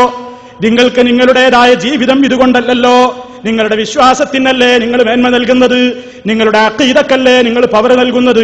അതുകൊണ്ട് ഇത്തരത്തിലുള്ള കെട്ടുകഥകളിൽ നിന്ന് മോചനം നേടിക്കോ. ഇനി നിങ്ങൾ നോക്കിക്കോ. വേറൊന്നെന്താ? രണ്ടാമത്തെ കഥ, ബദർ മൗലീദിൽ പറയുന്ന രണ്ടാമത്തെ കഥ. ബദരീങ്ങൾ വരികയാണ് എന്തിനു വേണ്ടി? പകരം ചോദിക്കാൻ. ആരോട് പകരം ചോദിക്കാൻ? ഒരാൾ പറയണെന്ത്? ഒരാൾ പറയണം. അങ്ങനെയാ മൗലൂദിലുള്ളത്. അയാൾ പറയണ്, എനിക്ക് പ്രിയപ്പെട്ട ഒരു മോനുണ്ടായിരുന്നു. ആ മോനെ മന്ത്രിയുടെ മകൻ കൊന്നു. എന്തിനാ കൊന്നത്? ഒരു കുറ്റമല്ല, ദുൽമായിട്ട് അന്യായമായിട്ട് എന്റെ മോനെ കൊന്നു. ഞാൻ നാട്ടിലുള്ള പലരോടും പരാതി പറഞ്ഞു, എന്റെ മോനെ ഈ രാജാവിന്റെ മകൻ കൊന്നിരിക്കുന്നു, മന്ത്രിയുടെ മകൻ കൊന്നിരിക്കുന്നു, പ്രതികാരം ചെയ്യണമെന്ന് പലരോടും പറഞ്ഞു നോക്കി. ആരും അംഗീകരിച്ചില്ല. അവസാനം ഞാനങ്ങനെ വിഷമിച്ചുകൊണ്ട് ഒരു ദിവസം കിടന്നുറങ്ങുമ്പോ അതാ ഞാനിങ്ങനെ സ്വപ്നത്തിൽ ഒരു കൂട്ടം ആളുകളെ കാണുന്നു. പച്ചക്കുതിരപ്പുറത്തിങ്ങനെ വലിയ ചില മഹാന്മാരെ കാണുന്നു. അവരോട് വിളിച്ചു പറയുന്നുണ്ട്, ഹലുമ്മു ചാടിക്കോ ബദരീങ്ങളെ, മുന്നേറിക്കോ ബദരീങ്ങളെ എന്ന് പറയുമ്പോ ബദരീങ്ങൾ ഇങ്ങനെ ഒരു പ്രകാശത്തിന്റെ കസേരയിൽ പോയിട്ടിരിക്കുന്നു. ഓരോരുത്തരും പോയിട്ട് അപ്പൊ എനിക്ക് മനസ്സിലായി അത് ബദരീങ്ങളാണല്ലോ എന്ന് എനിക്ക് മനസ്സിലായി. അങ്ങനെ ഓരോരുത്തരും പോയിട്ട് ബദരീങ്ങളോട് പരാതി പറയുന്നു. കൂട്ടത്തിൽ ഞാനും ചെന്നിട്ട് പറഞ്ഞു, ബദരീങ്ങളെ, എന്റെ മോനെ ഒരു മന്ത്രിയുടെ മകൻ കൊന്നിട്ടുണ്ട്. ബദരീങ്ങൾ ചോദിച്ചു, എവിടെ അവൻ പിടിച്ചോണ്ടിരിക്കുന്നു. അങ്ങനെ ഈ മന്ത്രിയുടെ മകനെ പിടിച്ചുകൊണ്ടുവന്നു. മന്ത്രിയുടെ മകനെ പിടിച്ചുകൊണ്ടുവന്നിട്ട് ഈ പരാതി പറഞ്ഞ ബാപ്പയുടെ കയ്യിലേക്ക് ബദരീകൾ ഒരു ഖഞ്ചർ കൊടുക്കുന്നു. ഖഞ്ചർ എന്ന് പറഞ്ഞാൽ നല്ല കട്ടാരക്കത്തിയില്ലേ, ആ കട്ടാരക്കത്തി അങ്ങ് ഈ ആളുടെ കയ്യിലേക്ക് കൊടുത്തിട്ട് പറയുന്നു, അർത്തോ, അവനെ പിടിച്ചിരുത്തിയിട്ട് തലയങ്ങ് മുറിച്ചോ എന്ന് പറഞ്ഞിട്ട് മന്ത്രിയുടെ മോനെ ഇയാളുടെ മുമ്പിൽ അങ്ങ് കിടത്തിക്കൊടുക്കുകയാണ് ബദരീങ്ങൾ. അങ്ങനെ ഈ മനുഷ്യൻ തൃപ്തിയായി അയാൾ പറയുകയാണ്, ഫദബഹ്തുഹു, ഞാൻ അയാളെ അങ്ങ് മുറിച്ചു കളഞ്ഞു, ഞാൻ അയാളെ അങ്ങ് അറുത്ത് കളഞ്ഞു. പിറ്റേ ദിവസം ഞാൻ പെട്ടെന്ന് അറവ് കഴിഞ്ഞപ്പോ ഞാൻ ഞെട്ടി ഉണർന്നിട്ട് ഞാൻ എഴുന്നേറ്റ് നോക്കുമ്പോഴേതാ മന്ത്രിയുടെ വീട്ടിൽ നിന്ന് നിലവിളി ഉയരുന്നു. മന്ത്രിയുടെ വീട്ടിലേക്ക് ഓടിച്ചെന്ന് നോക്കുമ്പോ മന്ത്രിയുടെ മോനതാ ബെഡിൽ കഴുത്തറുത്തപ്പെട്ട നിലയിൽ കൊല ചെയ്യപ്പെട്ട് കിടക്കുന്നു. കൊന്നവനാരെന്നറിഞ്ഞുകൂടാ. എന്തേ മനസ്സിലായി? മന്ത്രിയുടെ മകനെ കൊല്ലാൻ വേണ്ടി ബദരീകളൊട്ടാകെ ഇളകി വന്നിരിക്കുന്നു. മന്ത്രിയുടെ മകൻ ഒരാളെ അന്യായമായി കൊന്നപ്പോ അയാളെ കൊല്ലാൻ വേണ്ടി ബദരീകൾ വന്നിരിക്കുന്നു. നോക്കണം നിങ്ങൾ, അല്ലാഹു തആല പറഞ്ഞതാണ്, അവരിനി ഈ ലോകത്തേക്ക് മടങ്ങുന്ന പ്രശ്നമില്ല, ഈ ലോകത്തേക്ക് അവരിനി വരുന്ന പ്രശ്നമില്ല. എത്രയോ സഹാബിമാരെ കൊല ചെയ്തിട്ടില്ലേ ശത്രുക്കൾ? ബിർ മഊന സംഭവം നമുക്കറിയാം. 10-60ഓളം സഹാബിമാരെ മുശ്രിക്കുകൾ അകാരണമായി വധിച്ച സംഭവം ഉണ്ടായിട്ടുണ്ട്. അവരിൽ ബദരീങ്ങളും ഉണ്ടായിട്ടുണ്ട്. ബദറിൽ പങ്കെടുത്ത ബദരീങ്ങളെ തന്നെ അന്യായമായി കൊല ചെയ്തിട്ട് മഹാനായ നബി സല്ലല്ലാഹു അലൈഹി വസല്ലം ഒരിക്കലും ബദരീങ്ങളെ വിളിച്ചോ പ്രതികാരത്തിന് ബദരീങ്ങൾ വന്നോളും എന്ന് റസൂലുള്ള സഹാബിമാരോട് പഠിപ്പിച്ചിട്ടില്ല. മറിച്ച് റസൂലുള്ള തന്റെ സങ്കടം പറയാൻ ഉപയോഗപ്പെടുത്തിയത് ഒരു മാസക്കാലം കുനൂത്തോതിക്കൊണ്ട് അല്ലാഹുവിനോട് പറയുകയാണ്, പടച്ചവനെ, എന്റെ അരുമസഖാക്കളെ കൊന്നവരോട് നീ പകരം ചോദിക്കണേ എന്ന് റബ്ബിനോട് 5 നേരത്തെ നിസ്കാരത്തിൽ നാസിലത്തിന്റെ കുനൂത്തോതിക്കൊണ്ട് റസൂലുള്ള അവർക്കെതിരെ പ്രാർത്ഥിച്ചു എന്നാണ് പറയുന്നത്. ഇവർ പറയുന്നതോ ഇവിടെ മന്ത്രിയുടെ മകൻ മരിച്ചപ്പോ മന്ത്രിയുടെ മകൻ ഒരാളെ കൊന്നതിന് പകരം ചോദിക്കാൻ വേണ്ടി ഇവരൊക്കെ കൂടി പച്ച കുതിരപ്പുറത്തിന് വന്നിറങ്ങിയില്ലേ. ഇതാണ് രണ്ടാമത്തെ കഥ. ഇനി കേട്ടോ, മൂന്നാമത്തെ ഒരു കഥയുണ്ട്. അതെന്താ? മൂന്നാമത്തെ ഒരു കഥ പറയുന്നത് പെട്ടെന്ന് പറഞ്ഞ് അവസാനിപ്പിക്കാം. മൂന്നാമത്തെ കഥയിൽ പറയുന്നത് എന്താണെന്നോ, ഒരാളൊരു കൊള്ളസംഘം, ഒരു കൊള്ളക്കാരുടെ മുമ്പിലൂടെ ഏത് ആളുകളും നടന്നുപോയാലും കൊള്ള ചെയ്യപ്പെടുന്ന ഒരു വഴിയുണ്ട്. ആ വഴിയിലൂടെയുണ്ട് ഒരു കച്ചവടക്കാരൻ ഇങ്ങനെ നിർഭയമായി പോകുന്നു. അപ്പൊ അയാളോട് ചോദിച്ചു, എല്ലാ ആൾക്കാരും പേടിച്ചരണ്ടു പോകുന്ന ഈ വഴിയിലൂടെ നിങ്ങളെന്താ പേടിച്ചു പോകുന്നത്? നിങ്ങളെന്താണ് ഒരു പേടിയുമില്ലാതെ മുന്നോട്ട് വരുന്നത് എന്ന് ചോദിച്ചപ്പോ അയാൾ പറയുന്ന മറുപടി എന്താണെന്നോ, എനിക്കെന്തിനാ പേടിക്കാനുള്ളത്, എന്റെ കൂടെ ബദരീങ്ങളുണ്ട്, എന്റെ കൂടെ ബദരീങ്ങളുണ്ട്. എങ്ങനെയാണ് അയാൾ കോലം പറയുന്നു. കൊള്ളക്കാര് വന്നപ്പോ ഇയാൾ എന്ത് പറഞ്ഞു അത്രേ? ഓരോരുത്തരെ പേരങ്ങ് പറയാൻ തുടങ്ങി. അബൂബക്കർ, ഉമർ, ഉസ്മാൻ, അലി, സഅദ്, സഈദ് എന്നിങ്ങനെ മഹാന്മാരായ ബദരീങ്ങളുടെ പേരങ്ങ് പറഞ്ഞപ്പോഴേക്ക് ആരുടെ പേരാണോ വായിൽ നിന്ന് പറയുന്നതെങ്കിൽ അതാ പാറ പോലെ ഉറച്ച ശരീരമുള്ള ആളുകൾ കുതിരപ്പുറത്ത് വന്നിട്ടിങ്ങനെ തലങ്ങും വിലങ്ങും യുദ്ധം ചെയ്യുകയാണ്. വിളിച്ചാലുടനെ ഓടിയെത്തുന്ന ബദരീങ്ങളെയാണ് എഴുതുകാരൻ പരിചയപ്പെടുത്തുന്നത്. അങ്ങനെ ഈ കവർച്ചക്കാരനെ കവർച്ച ചെയ്യാൻ കവർച്ചക്കാർക്ക് കഴിഞ്ഞില്ല. കാരണം ഇദ്ദേഹം കവർച്ചക്കാർ വന്നപ്പോഴൊക്കെ ഇവരുടെ പേരങ്ങ് വിളിച്ചപ്പോഴേക്ക് ഈ എല്ലാ ബദരീങ്ങളും കുതിരപ്പുറത്ത് വന്നിട്ട് ശക്തമായി പടവെട്ടി എന്ന് മാത്രമല്ല, ഇദ്ദേഹത്തെ കവർച്ച ചെയ്യാൻ വന്ന 10ഓളം കവർച്ച സംഘത്തിലെ നേതാക്കന്മാരെ ബദരീങ്ങൾ കഴുത്തറുത്ത് കൊന്നു എന്നാണ് ബദർ മൗലീദിൽ പറയുന്നത്. അള്ള പറയുന്നത് എന്താണെന്നോ, അല്ലാഹു തആല അവരുടെ ആഗ്രഹം ചോദിച്ചപ്പോ അള്ള പറഞ്ഞത് നേരത്തെ കേട്ടില്ലേ? മൗലിദുകാരൻ പറയുന്നു, ആര് വിളിച്ചാലും വരും. അങ്ങനെ നമ്മുടെ ഓരോ സങ്കടത്തിന് വേണ്ടിയും ഇവർ വിളിക്കുകയാണ്. അതുകൊണ്ടാണ് മലയാളിക്ക് എന്ത് പ്രശ്നമുണ്ടായാലും അവനെന്താ വിചാരിക്കുന്നത്? വിളിച്ചോളാനാണ്. ബദരീങ്ങളെ വിളിച്ചോളാനാ പറയുന്നത്. എന്നും കൊടുമ മികന്തോരു ദീനത്തിൽ ഇവരെ വിളിച്ച് ദുആനെ ഇരുന്നെങ്കിൽ അന്നേരം തന്നെ ശിഫകളെ കിട്ടാതെ ആയിട്ടതില്ല ഒരുത്തനും എന്നോവർ. ഏറെ മികന്തുള്ള പേറ്റുവരുത്തത്തിൽ ഇന്ത്യ സഹാബികൾ പേരിനെ ഓതുകിൽ കുറിമുടിയും മൂനമ്പള്ള തന്നിന്ന് കുട്ടി പിറക്കലിന്നില്ല ശക്കെന്നോവർ. ബദരീങ്ങളെ വിളിച്ചോളാൻ വേണ്ടി മാലപ്പാട്ടുകാരൻ പറയുന്ന വരികളാണ്. നിനക്ക് എന്ത് ദീനമുണ്ടായാലും ബദരീങ്ങളെ വിളിച്ചോ, എന്നാൽ വിളിച്ചാൽ തന്നെ ഉടനെ നിനക്ക് ശിഫ കിട്ടും. ആ ബദരീങ്ങളെ വിളിച്ചിട്ട് ശിഫ കിട്ടാത്തവരൊറ്റ രോഗിയും ഉണ്ടാകില്ല. പ്രസവവേദന വരുന്ന പെണ്ണ് വിളിച്ചാൽ ആ പേരങ്ങ് പറഞ്ഞാൽ അത് പറഞ്ഞു മുടിയും മുൻപേ മുനമ്പള്ള തന്നിന്ന് കുട്ടി പിറക്കലിന് ശക്കില്ല എന്നോവർ എന്നാണ് മാലപ്പാട്ടുകാരൻ പരിചയപ്പെടുത്തുന്നത്. ഇങ്ങനെ ഒരു 100 കൂട്ടം കാര്യങ്ങൾക്ക് വേണ്ടി വിളിച്ചോളാൻ പറഞ്ഞുകൊണ്ട് മാലയിലും മൗലീദിലുമൊക്കെ ബദരീങ്ങളെ പരിചയപ്പെടുത്തുമ്പോ ഇസ്ലാം പരിചയപ്പെടുത്തുന്ന ബദരീങ്ങൾക്ക് ഈ സ്ഥാനങ്ങൾ അല്ലാഹു തആല നൽകിയിട്ടുണ്ടോ? അല്ലാഹു അവരെ കുറിച്ച് അങ്ങനെ പറഞ്ഞിട്ടുണ്ടോ? ബദരീങ്ങൾക്ക് രോഗമുണ്ടായ അവർ രോഗം പിടിച്ച് മരിച്ചുപോയവരാണ്. പ്ലേഗ് പിടിച്ച് മരിച്ചുപോയ ബദരീങ്ങൾ ഉണ്ടായിട്ടുണ്ട്. ഒരുപാട് പ്രയാസങ്ങൾ സഹിച്ച് ദാരിദ്ര്യത്തിലും കഷ്ടപ്പാടിലും ജീവിച്ചുകൊണ്ട് മരിച്ചുപോയ ബദരീങ്ങൾ ഉണ്ടായിട്ടുണ്ട്. പക്ഷേ അവരെയൊന്നും വിളിച്ചു പ്രാർത്ഥിക്കാനോ അവരോട് സങ്കടം പറഞ്ഞാൽ അവർ നിന്റെ രക്ഷക്കെത്തുമെന്നോ മഹാനായ നബി സല്ലല്ലാഹു അലൈഹി വസല്ലം ഒരാളോടും പറഞ്ഞിട്ടില്ല, ഒരാളോടും അതിനു വേണ്ടി നിർദ്ദേശിച്ചിട്ടുമില്ല. റമദാൻ 17 വന്നപ്പോ നബി സല്ലല്ലാഹു അലൈഹി വസല്ലം ബദർ യുദ്ധം നടന്നതിന്റെ ശേഷം എത്രയോ കൊല്ലം റസൂലുള്ള ജീവിച്ചിട്ടുണ്ട്. റമദാനിന്റെ 17 ആവർത്തിച്ചപ്പോ ഇതാ ബദർ ദിനമാണ്, അതുകൊണ്ട് ബദരീങ്ങളുടെ മദ്ഹ് ചൊല്ലിക്കോ, അവരെ വിളിച്ച് സങ്കടം പറഞ്ഞോ, അവരെ കൊണ്ട് തവസ്സുലാക്കിക്കോ, അവർക്ക് വേണ്ടി നേർച്ച നേർന്നോ, അവർക്ക് വേണ്ടി അറിവ് നടത്തിക്കോ, അവർക്ക് വേണ്ടി ഭക്ഷണം കൊടുത്തോ എന്ന് മഹാനായ നബി സല്ലല്ലാഹു അലൈഹി വസല്ലം പറഞ്ഞിട്ടില്ല. ബദരീങ്ങൾക്ക് വേണ്ടി എവിടെയും ഒരു പാട്ടപ്പിരിവ് നടന്നിട്ടില്ല.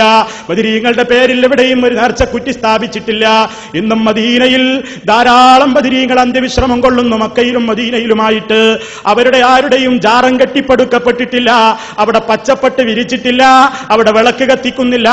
അവിടെ അതിനുവേണ്ട ആഹ്വാനങ്ങളും നടക്കുന്നില്ല. കാരണം എന്തെന്നല്ലേ? ഇസ്ലാമിന്റെ പ്രവാചകൻ അത് കാണിച്ചു തരാത്തത് കൊണ്ടാണ്.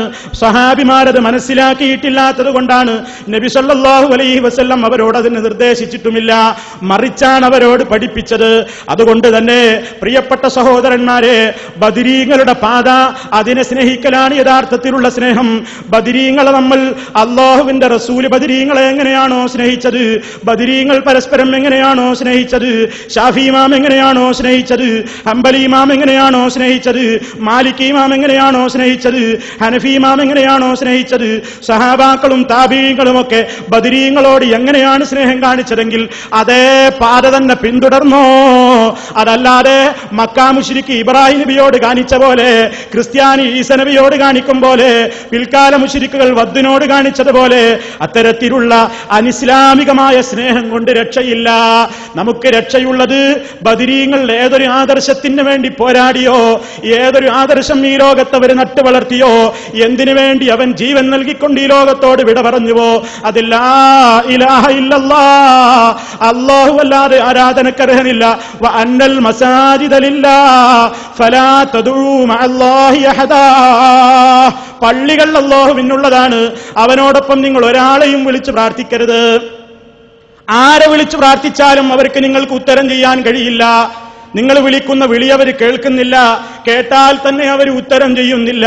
പരലോകത്ത് നിങ്ങൾ ഈ വിളിച്ച വിളിയവരറിയുന്നില്ല. നിങ്ങൾ അവരോട് ഞങ്ങൾ നിങ്ങളെ വിളിച്ചവരായിരുന്നല്ലോ എന്ന് പറയുമ്പോൾ സകല വ്യക്തികളും അതിനെ നിഷേധിക്കുന്നതാണ് എന്ന് ഖുർആൻ തന്നെ പറയുന്നു. അതുകൊണ്ട് ചുരുക്കത്തിൽ പ്രിയപ്പെട്ട സഹോദരന്മാരെ, ബദരീങ്ങൾ ഈ സമുദായത്തിലെ ഉത്തമന്മാരായ ആളുകളാണ്. അവർക്ക് അല്ലാഹുവിന്റെ അടുക്കൽ മഹനീയമായ സ്ഥാനമാണുള്ളത്. സ്വർഗത്തിൽ അവർ ഉന്നതമായ സ്ഥാനത്തിലാണ് അവരുള്ളത്. അവരോടുള്ള സ്നേഹം എന്ന് പറഞ്ഞാൽ അവരെ വിളിച്ച് പ്രാർത്ഥിക്കലല്ല, അവരോട് സങ്കടം പറയലല്ല, അവരുടെ പേരിൽ നേർച്ച നടത്തലല്ല, അവരുടെ പേരിൽ പെട്ടിപ്പിരിവ് നടത്തലല്ല, അവരുടെ പേരിൽ മൗലീദും മാലയും ഇല്ലാത്ത കെട്ടുകഥകൾ ഉണ്ടാക്കിയിട്ട് അവരെ മദ്ഹ് പറയലല്ല. മറിച്ച് അവർ ജീവൻ നൽകിയത് ലാ ഇലാഹ ഇല്ലല്ലാഹ് നട്ടുവളർത്താനാണ്. അബൂജഹലിനോടും മുശ്രിക്കിനോടും ഒക്കെ പോരാടിയത് അള്ളാഹനെ മാത്രം വിളിച്ച് പ്രാർത്ഥിക്കണമെന്നും, അള്ളാഹ്ക്ക് മാത്രം നേർച്ച ചെയ്യണമെന്നും, അള്ളാഹ്ക്ക് മാത്രം സുജൂദ് ചെയ്യണമെന്നും, അള്ളാഹുടെ കഅബ മാത്രമേ തവാഫ് ചെയ്യാൻ പാടുള്ളൂവെന്നുമൊക്കെ കർശനമായി പഠിപ്പിച്ചതിന്റെ പേരിൽ അതിനെ എതിർക്കാൻ വന്ന മുശ്രിക്കിനോടാ പോരാടിയത്.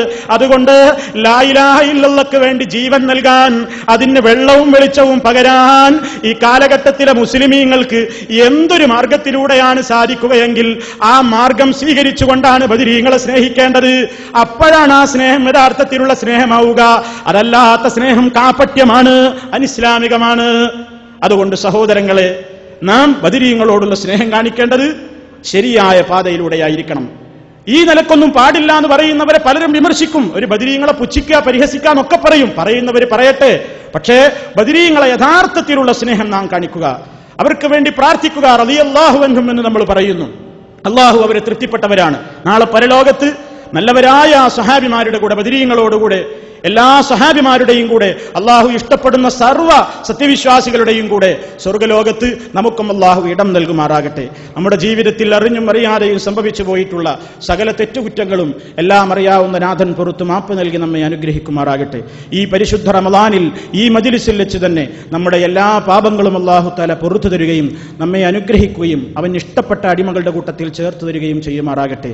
ശാരീരികവും മാനസികവുമായ എല്ലാവിധ പ്രയാസങ്ങളിൽ നിന്നും റബ്ബുൽ ആലമീൻ നമുക്കെല്ലാം ശിഫയും സുഖവും പ്രദാനം ചെയ്യുമാറാകട്ടെ. ലോകത്തിന്റെ ഏത് ഭാഗത്ത് കഷ്ടപ്പെടുന്ന മുസ്ലിം സഹോദരങ്ങളുണ്ടെങ്കിലും സർവശക്തൻ നമുക്കെല്ലാം രക്ഷയും സമാധാനവും പ്രദാനം ചെയ്യുമാറാകട്ടെ. നമ്മുടെ ജോലികളിൽ, പ്രവൃത്തികളിൽ സർവശക്തൻ ഖൈറും ബർക്കത്തും സമാധാനവും ചൊരിഞ്ഞു തരുമാറാകട്ടെ. എവിടെ വെച്ച്, ലോകത്തിന്റെ ഏത് കോണിൽ വെച്ച് മരിക്കുകയാണെങ്കിലും ലാ ഇലാഹ ഇല്ലല്ലാഹ് എന്ന കലിമത്ത് തൗഹീദ് ഉച്ചരിച്ചുകൊണ്ട് മുഅ്മിനീങ്ങളായി, മുത്തഖികളായി, മുവഹ്ഹിദുകളായി മരിച്ചുപോയി നല്ലവരോടൊപ്പം നാളെ സ്വർഗ്ഗത്തിൽ അവന്റെ ജന്നാത്തുൻ നഈമിൽ ഒരുമിച്ച് ചേരുവാൻ സർവശക്തൻ നമുക്കെല്ലാം തൗഫീഖ് പ്രദാനം ചെയ്യുമാറാകട്ടെ. സത്യത്തെ സത്യമായി കാണുക, അത് മനസ്സിലാക്കുക. അസത്യത്തെ അസത്യമായി കാണുക, അത് തള്ളിക്കളയുക. ഇസ്ലാമികമായ കാര്യങ്ങൾ വിശുദ്ധ ഖുർആനിന്റെയും തിരുസുന്നത്തിന്റെയും അടിസ്ഥാനത്തിൽ കൂടുതൽ പറയാനും കേൾക്കാനും അതനുസരിച്ച് പ്രവർത്തിക്കുവാനും അതിന്റെ പ്രചാരകരായി തന്നെ മരിച്ചു പോകുവാനും സർവശക്തനായ അല്ലാഹു നമുക്കെല്ലാം തൗഫീഖ് പ്രദാനം ചെയ്യുമാറാകട്ടെ. ഈ വേദിയിൽ വെച്ച് നമ്മുടെ എല്ലാ പാപങ്ങളും അല്ലാഹു പുറത്തു തരുമാറാകട്ടെ.